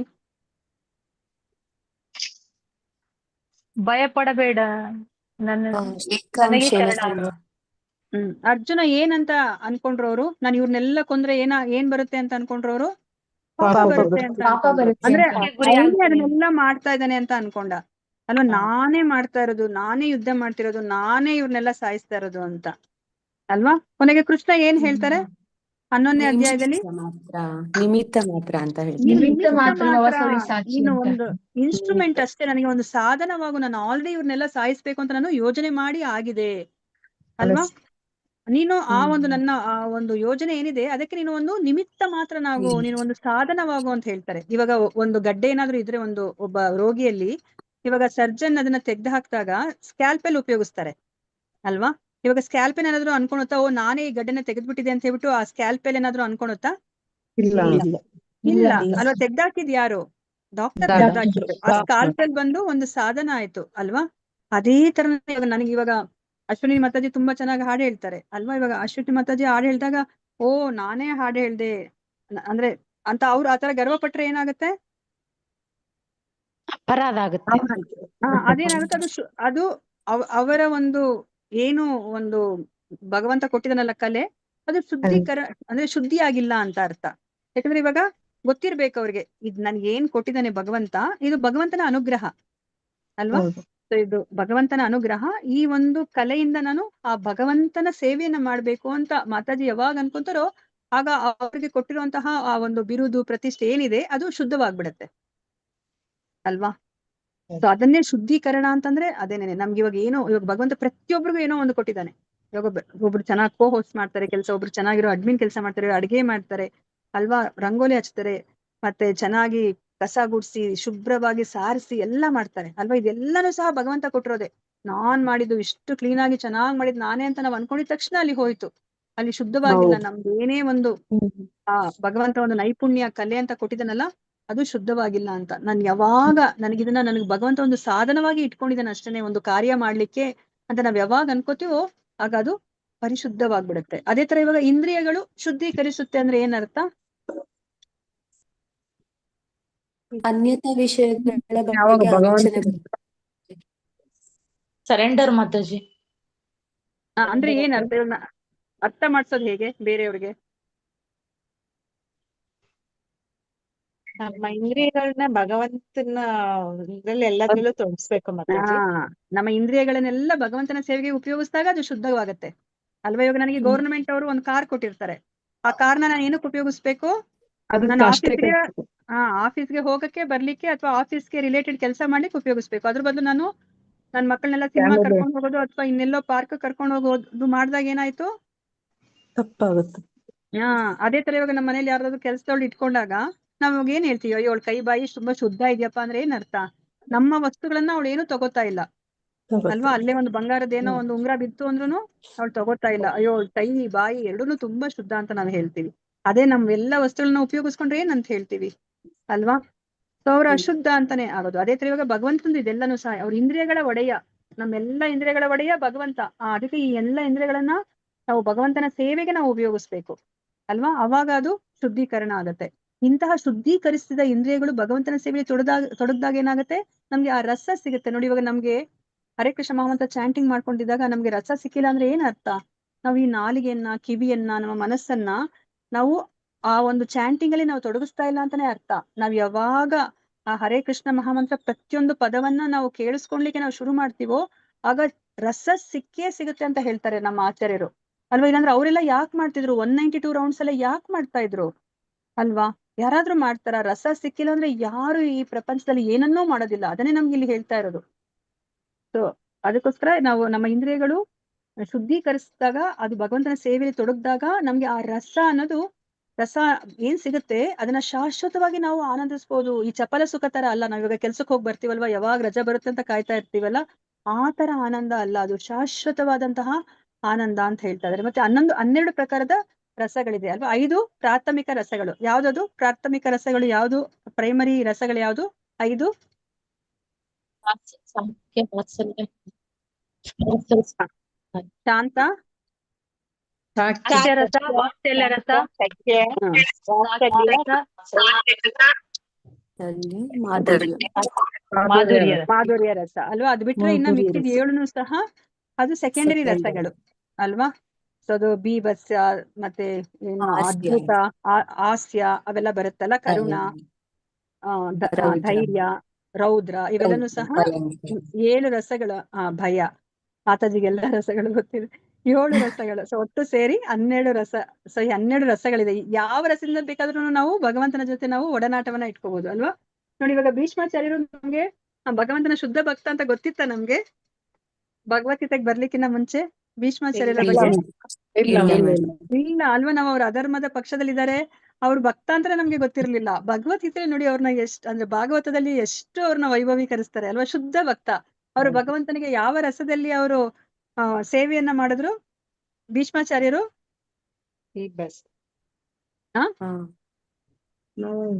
ಕೋಪದ ಮೂಲಕ ಮಾಡಿದ್ರು. ಮತ್ತೆ ಮಾಧುರ್ಯ ರಸದಲ್ಲಿ ಮಾಧುರ್ಯ ರಸ, ಮತ್ತೆ ರೌದ್ರ,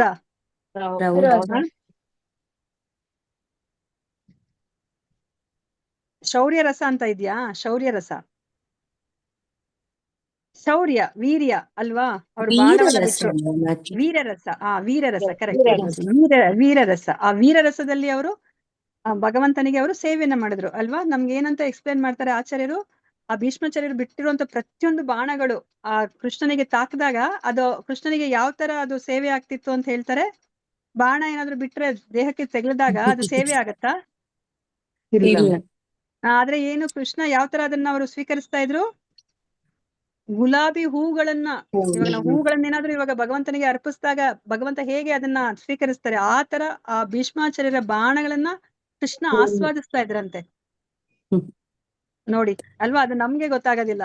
ಅವರು ಇವಾಗ ಕೃಷ್ಣನಿಗೆ ಆ ವೀರ್ಯ ರಸವನ್ನ ಕೊಡ್ಬೇಕು ಅಂದ್ರೆ ಭೀಷ್ಮಾಚಾರ್ಯರು ಆಪೋಸಿಟ್ ಪಾರ್ಟಿಯಲ್ಲೇ ಇರ್ಬೇಕು. ಅದಕ್ಕೋಸ್ಕರನೇ ಭೀಷ್ಮಾಚಾರ್ಯರನ್ನ ಅವರು ಕೌರವರ ಜೊತೆ ಇರಿಸಿದ್ರು. 9 ದಿನಗಳ ಕಾಲ ಅವರು ಯುದ್ಧವನ್ನ ಮಾಡಿದ್ರು ಅಲ್ವಾ. ನೋಡಿ ಆ ರಸವನ್ನ ಕೃಷ್ಣ ಆಸ್ವಾದನೆ ಮಾಡ್ಲಿಕ್ಕೆ ಭೀಷ್ಮಾಚಾರ್ಯರು ಒಪ್ಕೋತಾರೆ. ಆಯ್ತು ಕೃಷ್ಣ, ನಿನಗೋಸ್ಕರ ನಾನು ಅಧರ್ಮದ ಪಕ್ಷದಲ್ಲಿ ಇರ್ತೀನಿ ಅಂತ. ನೋಡಿ ಭಗವಂತನ ಸಂತೋಷಕ್ಕೋಸ್ಕರ ಭಕ್ತರು ಏನನ್ನ ಮಾಡ್ಲಿಕ್ಕೂ ತಯಾರಿರ್ತಾರೆ. ಈಗ ನೋಡಿ ಇವರೆಲ್ಲ ಓಕೆ ಧರ್ಮದ ಪಕ್ಷದಲ್ಲಿದ್ರು, ಎಲ್ಲರೂ ನಾವು ಹೊಗಳ್ತೀವಿ. ಆದ್ರೆ ನೋಡಿ ಅಧರ್ಮದ ಪಕ್ಷದಲ್ಲಿ ಭೀಷ್ಮಾಚಾರ್ಯರು ಇದ್ರು. ಎಂತಹ ಭಕ್ತ ಇರ್ಬೇಕು ಅಲ್ವಾ. ನೋಡಿ ನಮ್ಗೆ ಅದೆಲ್ಲ ಅರ್ಥನೇ ಆಗೋದಿಲ್ಲ. ನಮ್ಗೆ ಆಚಾರ್ಯರು ಹೇಳ್ದಾಗ್ಲೇ ನಮ್ಗೆ ಅರ್ಥ ಆಗೋದು, ಅಯ್ಯೋ ಇದ್ರಲ್ಲಿ ಇಷ್ಟು ಇದೆಯಾ ಅಂತ ಹೇಳ್ಬಿಟ್ಟು ಅಲ್ವಾ. ಸೊ ಅದನ್ನ ನಮ್ಗೆ ಈ ಭಕ್ತಿ ರಸಾಮೃತ ಸಿಂಧು ನಮ್ಗೆ ಹೇಳ್ಕೊಡುತ್ತೆ ಆ ರಸವನ್ನ. ಸೊ ಇವಾಗ ಇನ್ನ ಅಂದ್ರೆ ಇದೇ ಈ 2 ಚಾಪ್ಟರ್ನ ಎಷ್ಟು ಹೇಳಿದ್ರು ಕಡಿಮೆ ಇದೆ. ಬಟ್ ಇವಾಗ ಮಾತಾಜಿ ಎಷ್ಟು ಮಾಡಿದಾರೆ ಅಂತ ಗೊತ್ತಿಲ್ಲ. ಬಟ್ ನಾನು ಅದನ್ನೇ ಮತ್ತೆ ನಿಮ್ಗೆ ರಿವೈಸ್ ಮಾಡ್ತಾ ಇದೀನಿ. ಸೊ ಈಗ ಪೀಠಿಕೆಯಲ್ಲಿ ನಮ್ಗೆ ಇದು ಭಕ್ತಿ ರಸಾಮೃತ ಸಿಂಧುದಲ್ಲಿ 4 ಅಲೆಗಳಿದೆ, ಅದ್ರ ಬಗ್ಗೆ ನಮ್ಗೆ ಹೇಳ್ತಾರೆ. ಇವಾಗ ಸಮುದ್ರ ಅಂತ ಹೇಳ್ಬಿಟ್ರು ಈ ಭಕ್ತಿ ರಸಾಮೃತ ಸಿಂಧು. ಸಮುದ್ರದಲ್ಲಿ ಏನಿರುತ್ತೆ? ಅಲೆಗಳಿರುತ್ತೆ ಅಲ್ವಾ. ಅಲೆಗಳು ಯಾವ್ದಾವ್ದೋ ಒಂದು ದಿಕ್ಕಲ್ಲಿ ಅದು ಹೊಡಿತಾ ಇರುತ್ತೆ ಅಲೆಗಳು ಅಲ್ವಾ. ಇಲ್ಲಿ ಈ ಒಂದು ಭಕ್ತಿ ರಸಾಮೃತ ಸಿಂಧು 4 ಅಲೆಗಳಲ್ಲಿ ಅದು ನಮ್ಗೆ ಎಕ್ಸ್ಪ್ಲೈನ್ ಮಾಡ್ತಾ ಇದ್ದಾರೆ. ಸೊ ಈ 4 ಅಲೆಗಳು ಯಾವುದು ಅಂತಂದ್ರೆ ಏನು ಪೂರ್ವ, ಪಶ್ಚಿಮ, ಉತ್ತರ, ದಕ್ಷಿಣ ಅಂತ ಹೇಳ್ಬಿಟ್ಟು ಹೇಳ್ತಾ ಇದ್ದಾರೆ. ಮತ್ತೆ ಇಲ್ಲಿ ಭಕ್ತಿ ರಸಾಮೃತ ಸಿಂಧುವಲ್ಲಿ ಭಕ್ತಿ ಸೇವೆಯ ಸಾಮಾನ್ಯ ವರ್ಣನೆ ಮೊದಲ ಅಲೆಯ ವಸ್ತು ಅಂತ ಹೇಳ್ತಾ ಇದ್ದಾರೆ. ಅಂದ್ರೆ ಸಾಮಾನ್ಯ ಭಕ್ತಿ ಬಗ್ಗೆ ನಮ್ಗೆ ಮೊದಲ ಅಲೆಯಲ್ಲಿ ಹೇಳ್ತಾರೆ. ಎರಡನೇ ಅಲೆಯಲ್ಲಿ ಏನು ಹೇಳ್ತಾರೆ ಅಂದ್ರೆ ಭಕ್ತಿ ಸೇವಾ ಪ್ರಕ್ರಿಯೆಯಲ್ಲಿ ಅನುಸರಿಸಬೇಕಾದ ನಿಯಂತ್ರಕ ತತ್ವಗಳ ವಿಚಾರವಿದೆ. ಅಂದ್ರೆ ನಾವು ನಿಯಂತ್ರಕ ತತ್ವ ಅಂದ್ರೆ ಇದನ್ನ ಮಾಡ್ಬೇಕು, ಇದನ್ನ ಮಾಡಬಾರ್ದು ಅಲ್ವಾ. ಯೂಶಲಿ ಡಾಕ್ಟರ್ ಹತ್ರ ಹೋದಾಗ ನಮ್ಗೆ ರೋಗ ಬಂದಾಗ ಅವ್ರು ಏನ್ ಮಾಡ್ತಾರೆ, ಡಾಕ್ಟರ್ ಹತ್ರ ಹೋದಾಗ ಅವ್ರು ಏನ್ ಅಡ್ವೈಸ್ ಕೊಡ್ತಾರೆ, ನಮ್ಗೆ ಇವಾಗ do and don't. ಗಂಟ್ಲು ನೋಡಿ ನೋವ್ತಾ ಇರುತ್ತೆ, ನನಗೆ ಗಂಟ್ಲು ನೋವ್ತಾ ಇರುತ್ತೆ, ನಾನು ಡಾಕ್ಟರ್ ಹತ್ರ ಹೋಗ್ತೀನಿ. ಆ ಡಾಕ್ಟರ್ ಹೇಗೆ ನಂಗೆ ಟ್ರೀಟ್ಮೆಂಟ್ ಕೊಡ್ತಾರೆ, ನಮ್ದು ಹೆಂಗಿರುತ್ತೆ ಅಂತ ನೋಡಿ ಟ್ರೀಟ್ಮೆಂಟ್ ಕೊಡ್ತಾರೆ. ನನಗೆ ಅವರು ಮಾತ್ರೆ Complain ಕೊಡ್ತಾರೆ ಮಾಡಿ. ಅಲ್ವಾ. ನನ್ ಗಂಟ್ಲು ನೋವಿದ್ರೆ ಅದೇನಾದ್ರೂ ಒಂದು ಇದು ಬ್ಯಾಕ್ಟೀರಿಯಿಂದ ಬಂದಿದೆ ಅಂದ್ರೆ ನನಗೊಂದು ಆಂಟಿಬಯೋಟಿಕ್ ಕೊಡ್ತಾರೆ. ನೀನ್ ಇದನ್ನ ತಗೋಬೇಕಮ್ಮ, ಮತ್ತೆ ನೋವಿದೆ ನಿನಗೆ, ನೋವಿನ ಮಾತ್ರೆಯನ್ನ ತಗೋಬೇಕಮ್ಮ, ಇದನ್ನ ಮಾಡ್ಬೇಕಮ್ಮ ಅಂತ ಹೇಳ್ತಾರೆ. ಅದ್ರ ಜೊತೆ ನನಗೆ ಇನ್ನ ಏನನ್ನ ಹೇಳ್ತಾರೆ, ನೀನು ತಣ್ಣೀರ್ ಐಸ್ ಕ್ರೀಮ್ ಕುಡಿಬಾರ್ದು, ತಿನ್ಕೂಡ್ದು, ಬಿಸಿ. ತಣ್ಣಗಿರೋ ತಿನ್ಬಾರ್ದು ಅಂತ ಹೇಳ್ತಾರೆ.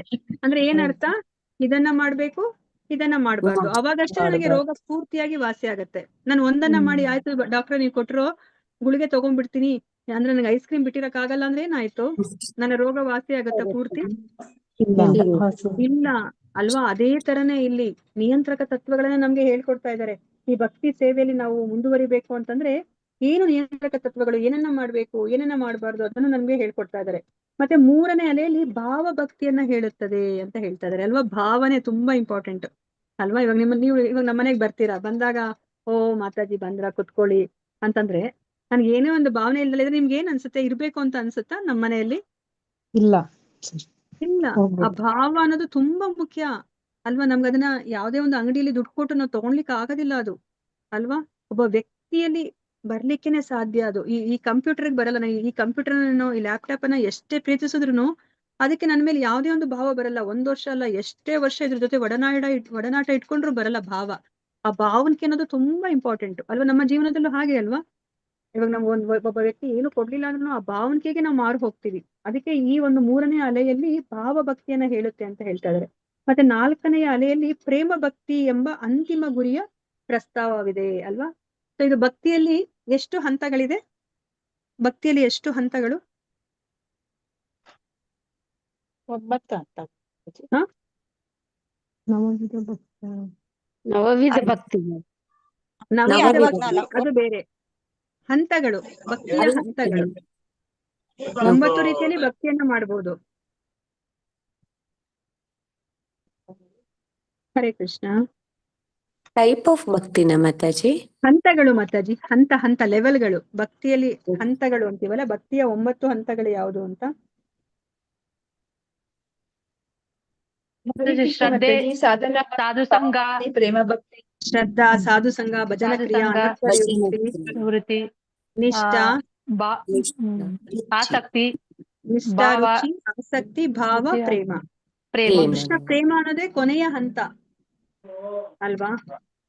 ಆ ಕೃಷ್ಣ ಪ್ರೇಮವನ್ನ ಪಡೆಯೋದೇ ನಮ್ಮ ಜೀವನದ ಮುಖ್ಯ ಗುರಿಯಾಗಿರ್ಬೇಕು ಅಲ್ವಾ. ಯಾಕೆ ಕೃಷ್ಣ ಪ್ರೇಮವನ್ನ ಪಡಿಬೇಕು?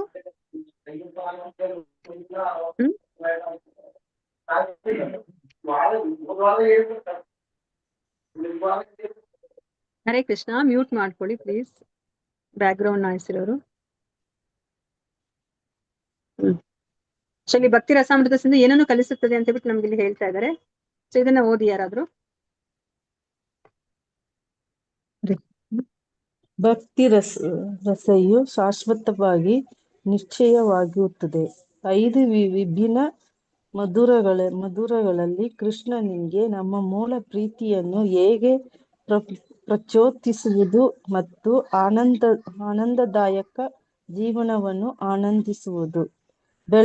ಬೆಳಕು ಎಲ್ಲೆಡೆಯೂ ಹಾರಾಡುವಂತೆ ನಾವು ತಕ್ಷಣವೇ ಹೇಗೆ ಪ್ರಕಾಶಮಾನವಾಗುವುದು, ಈ ಬೌದ್ಧಿಕ ಜಗತ್ತಿನಲ್ಲಿ ಹೇಗೆ ಬದುಕಬೇಕು ಎಂಬುದರ ಬಗ್ಗೆ ಪ್ರಾಯೋಗಿಕ ಸುಳಿವು ಭಕ್ತಿ ಸೇವೆಯಲ್ಲಿ ಸಂಪೂರ್ಣವಾಗಿ ತೊಡಗಿಸಿಕೊಂಡು ಈ ಜೀವನದಲ್ಲಿ ಮತ್ತು ಮುಂದಿನ ಜೀವನದಲ್ಲಿ ನಮ್ಮ ಬಯಕೆಗಳನ್ನು ಹೇಗೆ ಪೂರೈಸುವುದು. ಹರೇ ಕೃಷ್ಣ ಮಾತಾಜಿ. ಹರೇ ಕೃಷ್ಣ ಮಾತಾಜಿ. ಸೊ ನಮ್ಗೆ ಭಕ್ತಿ ರಸಮೃತದಿಂದ ಏನನ್ನ ಕಳಿಸ್ಕೊಡುತ್ತೆ? ಸೊ ನಮ್ಗೆ ಇದು ಶಾಶ್ವತವಾಗಿರುವಂತಹ ಒಂದು ರಸವನ್ನ, ಯಾವ ರಸ? ಭಕ್ತಿ ರಸವನ್ನ ನಮ್ಗೆ ತಿಳಿಸಿಕೊಡುತ್ತೆ ಅಲ್ವಾ. ಎಷ್ಟೊಂದು ರಸಗಳಿದೆ ಅಲ್ವಾ, ಅದ್ರ ಬಗ್ಗೆ ಹೇಳ್ತಾ ಇಲ್ಲ. ಆದ್ರೆ ಇಲ್ಲಿ ಶಾಶ್ವತವಾಗಿರುವಂತಹ ರಸ ಭಕ್ತಿ ರಸ, ಅದ್ರ ಬಗ್ಗೆ ಹೇಳುತ್ತೆ. ಆ ಭಕ್ತಿ ರಸದಲ್ಲೂ ಸಹ 5 ರೀತಿಯಾದಂತಹ ಪ್ರಾಥಮಿಕ ರಸಗಳಿದೆ. ಅದ್ರ ಬಗ್ಗೆ ನಮ್ಗೆ ಹೇಗೆ ನಾವು ಅದನ್ನ ಇವಾಗ ನಮಗೆ ಕೃಷ್ಣನ ಮೇಲೆ ಇಲ್ಲ ಸಹಜವಾದ ಪ್ರೀತಿ, ಅದನ್ನ ಹೇಗೆ ನಾವು ಬೆಳೆಸ್ಕೊಂಡು ಆ ರಸವನ್ನ ನಾವು ಆಸ್ವಾದಿಸ್ಬೇಕು, ಈ ಜೀವನವನ್ನ ಆನಂದದಾಯಕವನ್ನಾಗಿ ಮಾಡ್ಕೋಬೇಕು ಅನ್ನೋದನ್ನ ನಮ್ಗೆ ಹೇಳ್ಕೊಡುತ್ತೆ ಅಲ್ವಾ. ನಾವು ಇವಾಗ ಅಜ್ಞಾನದಲ್ಲಿ ನಾವ್ ಇದೀವಿ, ಏನನ್ನ ಮಾಡ್ಬೇಕು ಏನನ್ನ ಮಾಡ್ಬಾರ್ದು ಅಂತ ನಮ್ಗೆ ಗೊತ್ತಿಲ್ಲ ಅಲ್ವಾ. ಸೊ ಮತ್ತೆ ನಮ್ಗೆ ಇವಾಗ ಬೆಳಕ್ ಬರ್ಬೇಕಂದ್ರೆ ನಮ್ಗೆ ಇವಾಗ ಎಷ್ಟೊಂದು ಬಟನ್ಸ್ ಅನ್ನ ನಾವು ಒತ್ಕೊಂಡು ಹೋಗ್ಬೇಕಾಗುತ್ತೆ ನಮ್ಮ ಜೀವನದಲ್ಲಿ. ಆದ್ರೆ ನಮ್ಗೆ ಇವಾಗ ಏನನ್ನ ಹೇಳ್ಕೊಡುತ್ತೆ, ಒಂದು ಬಟನ್ ಒತ್ತಿದ್ರೆ ಸಾಕು, ನಮ್ಮ ಜೀವನ ಇಡೀ ಜೀವನ ಏನು ಪ್ರಕಾಶಮಾನವಾಗುತ್ತೆ ಅನ್ನೋದನ್ನ ನಮ್ಗೆ ಇಲ್ಲಿ ಹೇಳ್ಕೊಡುತ್ತೆ. ಮತ್ತೆ ಈ ಭೌತಿಕ ಪ್ರಪಂಚದಲ್ಲಿ ನಾವ್ ಹೇಗೆ ಬದುಕ್ಬೇಕು ಅಂತ ಹೇಳುತ್ತೆ. ಯಾಕಂದ್ರೆ ಹೌದು, ನಾವೀಗ ಇಲ್ಲಿ ಬಂದ್ಬಿಟ್ಟಿದೀವಿ, ಇಲ್ಲಪ್ಪ ನಾನು ಇವತ್ತೇ ಹೋಗ್ಬೇಕಂದ್ರೆ ಆಗೋದಿಲ್ಲ ಅಲ್ವಾ. ನನಗೆ ಭಗವಂತ ಎಷ್ಟು ಆಯಸ್ಸನ್ನ ಕೊಟ್ಟಿದಾನೋ ಅಷ್ಟನ್ನ ಕಳ್ದೇ ನಾನು ಹೋಗ್ಬೇಕಾಗತ್ತೆ. ನಾನು ಇಲ್ಲಿರೋ ತನಕ ಹೇಗೆ ಈ ಭೌತಿಕ ಬದುಕನ್ನ ನಾನು ಸವಿಬೇಕು ಅಂದ್ರೆ ಅದನ್ನ ನಡೆಸ್ಬೇಕು ಅನ್ನೋದನ್ನ ನಮ್ಗೆ ಹೇಳ್ಕೊಡುತ್ತೆ. ಅದ್ರ ಜೊತೆ ಜೊತೆ ಹೇಗೆ ಭಕ್ತಿಯನ್ನು ನಾನು ಮಾಡ್ಕೊಂಡು ನಾನು ಈ ಜೀವನದಲ್ಲಿ ಇರುವಂತಹ ಎಲ್ಲಾ ಆಸೆಗಳನ್ನ ಪೂರೈಸ್ಕೊಂಡು ನಾನು ಆ ಭಗವಂತನ ಲೋಕಕ್ಕೆ ಹೋಗ್ಲಿಕ್ಕೆ ಹೇಗೆ ಅದು ಅಂದ್ರೆ ಈ ಜೀವನ ನನಗೆ ಸಹಾಯ ಮಾಡ್ಬೇಕು ಅನ್ನೋದನ್ನು ಸಹ ನಮ್ಗೆ ಈ ಭಕ್ತಿ ರಸಾಮೃತ ಸಿಂಧು ತಿಳಿಸ್ಕೊಡುತ್ತೆ ಅಂತ ಹೇಳ್ಬಿಟ್ಟು ನಮ್ಗೆ ಹೇಳ್ತಾ ಇದ್ದಾರೆ. ಈ ಭಕ್ತಿ ರಸಾಮೃತ ಸಿಂಧು ಯಾರಿಗೋಸ್ಕರ ಅಂತ ಹೇಳ್ತಾ ಇದ್ದಾರೆ, ಜೀವನದಲ್ಲಿ ಗೊಂದಲ ಮತ್ತು ನಿರಾಶೆಗೊಂಡವರಿಗೆ ಮತ್ತು ವಿಶೇಷವಾಗಿ ಕೃಷ್ಣ ಪ್ರಜ್ಞೆಯ ಆಂದೋಲನದಲ್ಲಿ ತೊಡಗಿರುವ ವ್ಯಕ್ತಿಗಳಿಗೆ. ಸೊ ಯಾರಿಗೋಸ್ಕರ ಈ ಭಕ್ತಿ ರಸಾಮೃತ ಸಿಂಧು ಅಲ್ವಾ. ನಮ್ಗೆ ಜೀವನದಲ್ಲಿ ನಾವ್ ಯಾವಾಗ್ಲೂ ಗೊಂದಲವದಲ್ಲೇ ಇರ್ತೀವಿ ಅಲ್ವಾ. ನಮ್ಗೆ ಯಾವಾಗ್ಲೂ ಭಯ ಆತಂಕ ಅಲ್ವಾ, ಮುಂದೆ ನನಗೇನಾಗ್ಬಿಡುತ್ತೆ, ನನ್ ಮಕ್ಳಿಗೆ ಏನಾಗುತ್ತೆ ಅಲ್ವಾ. ಯಾವಾಗ್ಲೂ ಅದನ್ನೇ ನಾವು ಯೋಚನೆ ಮಾಡ್ತಿರ್ತೀವಿ, ಆತಂಕದಲ್ಲೇ ನಾವು ಬದುಕಿರ್ತೀವಿ. ಮತ್ತೆ ನಮ್ಗೆ ಏನೋ ಒಂದು ಅನ್ಕೊಂಡಿರ್ತೀವಿ, ಅದ್ ನಡೆಯೋದಿಲ್ಲ. ಅವಾಗ ನಮ್ಗೆ ನಿರಾಶೆ ಜುಗುಪ್ಸೆ ಆಗುತ್ತೆ ಜೀವನದ ಮೇಲೆ, ಅಯ್ಯೋ ಇಷ್ಟನ ಜೀವನ ಅಂತ ಅಲ್ವಾ. ಅಂತವ್ರಿಗೆ ಈ ಭಕ್ತಿ ರಸಾಮೃತ ಸಿಂಧು. ಮತ್ತೆ ಯಾರಿಗೆ ಈ ಕೃಷ್ಣ ಪ್ರಜ್ಞೆಯಲ್ಲಿ ಯಾರು ಮುಂದುವರಿಬೇಕು ಅಂತ ಅನ್ಕೊಂಡಿರ್ತಾರೆ ಅಂತವ್ರಿಗೆ ಈ ಭಕ್ತಿ ರಸಾಮೃತ ಸಿಂಧು ವಿಶೇಷವಾಗಿ ಅಂತ ಹೇಳ್ಬಿಟ್ಟು ಇಲ್ಲಿ ಹೇಳ್ತಾ ಇದ್ದಾರೆ. ಸೊ ಇಷ್ಟ ಆಯ್ತು. ಇವಾಗ ಪರಿಚಯದಲ್ಲಿ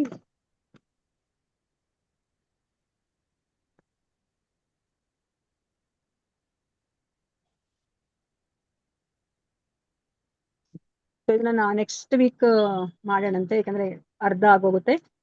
ಇನ್ನೊಂದು ಸೇಮ್ ಇದನ್ನೇ ಇನ್ನೊಂದ್ ಸ್ವಲ್ಪ ರಿಪೀಟೇಷನ್ ನಾನು ಜಸ್ಟ್ ನಿಮ್ಗೆ ತೋರಿಸ್ತೀನಿ. ಯಾಕಂದ್ರೆ ಭಕ್ತಿ ರಸಾಮೃತ ಸಿಂಧು ಏನಂತ ನೀವು ಅರ್ಥ ಮಾಡ್ಕೊಂಡ್ಬಿಟ್ರೆ ನೀವು ಖಂಡಿತ ಅದನ್ನ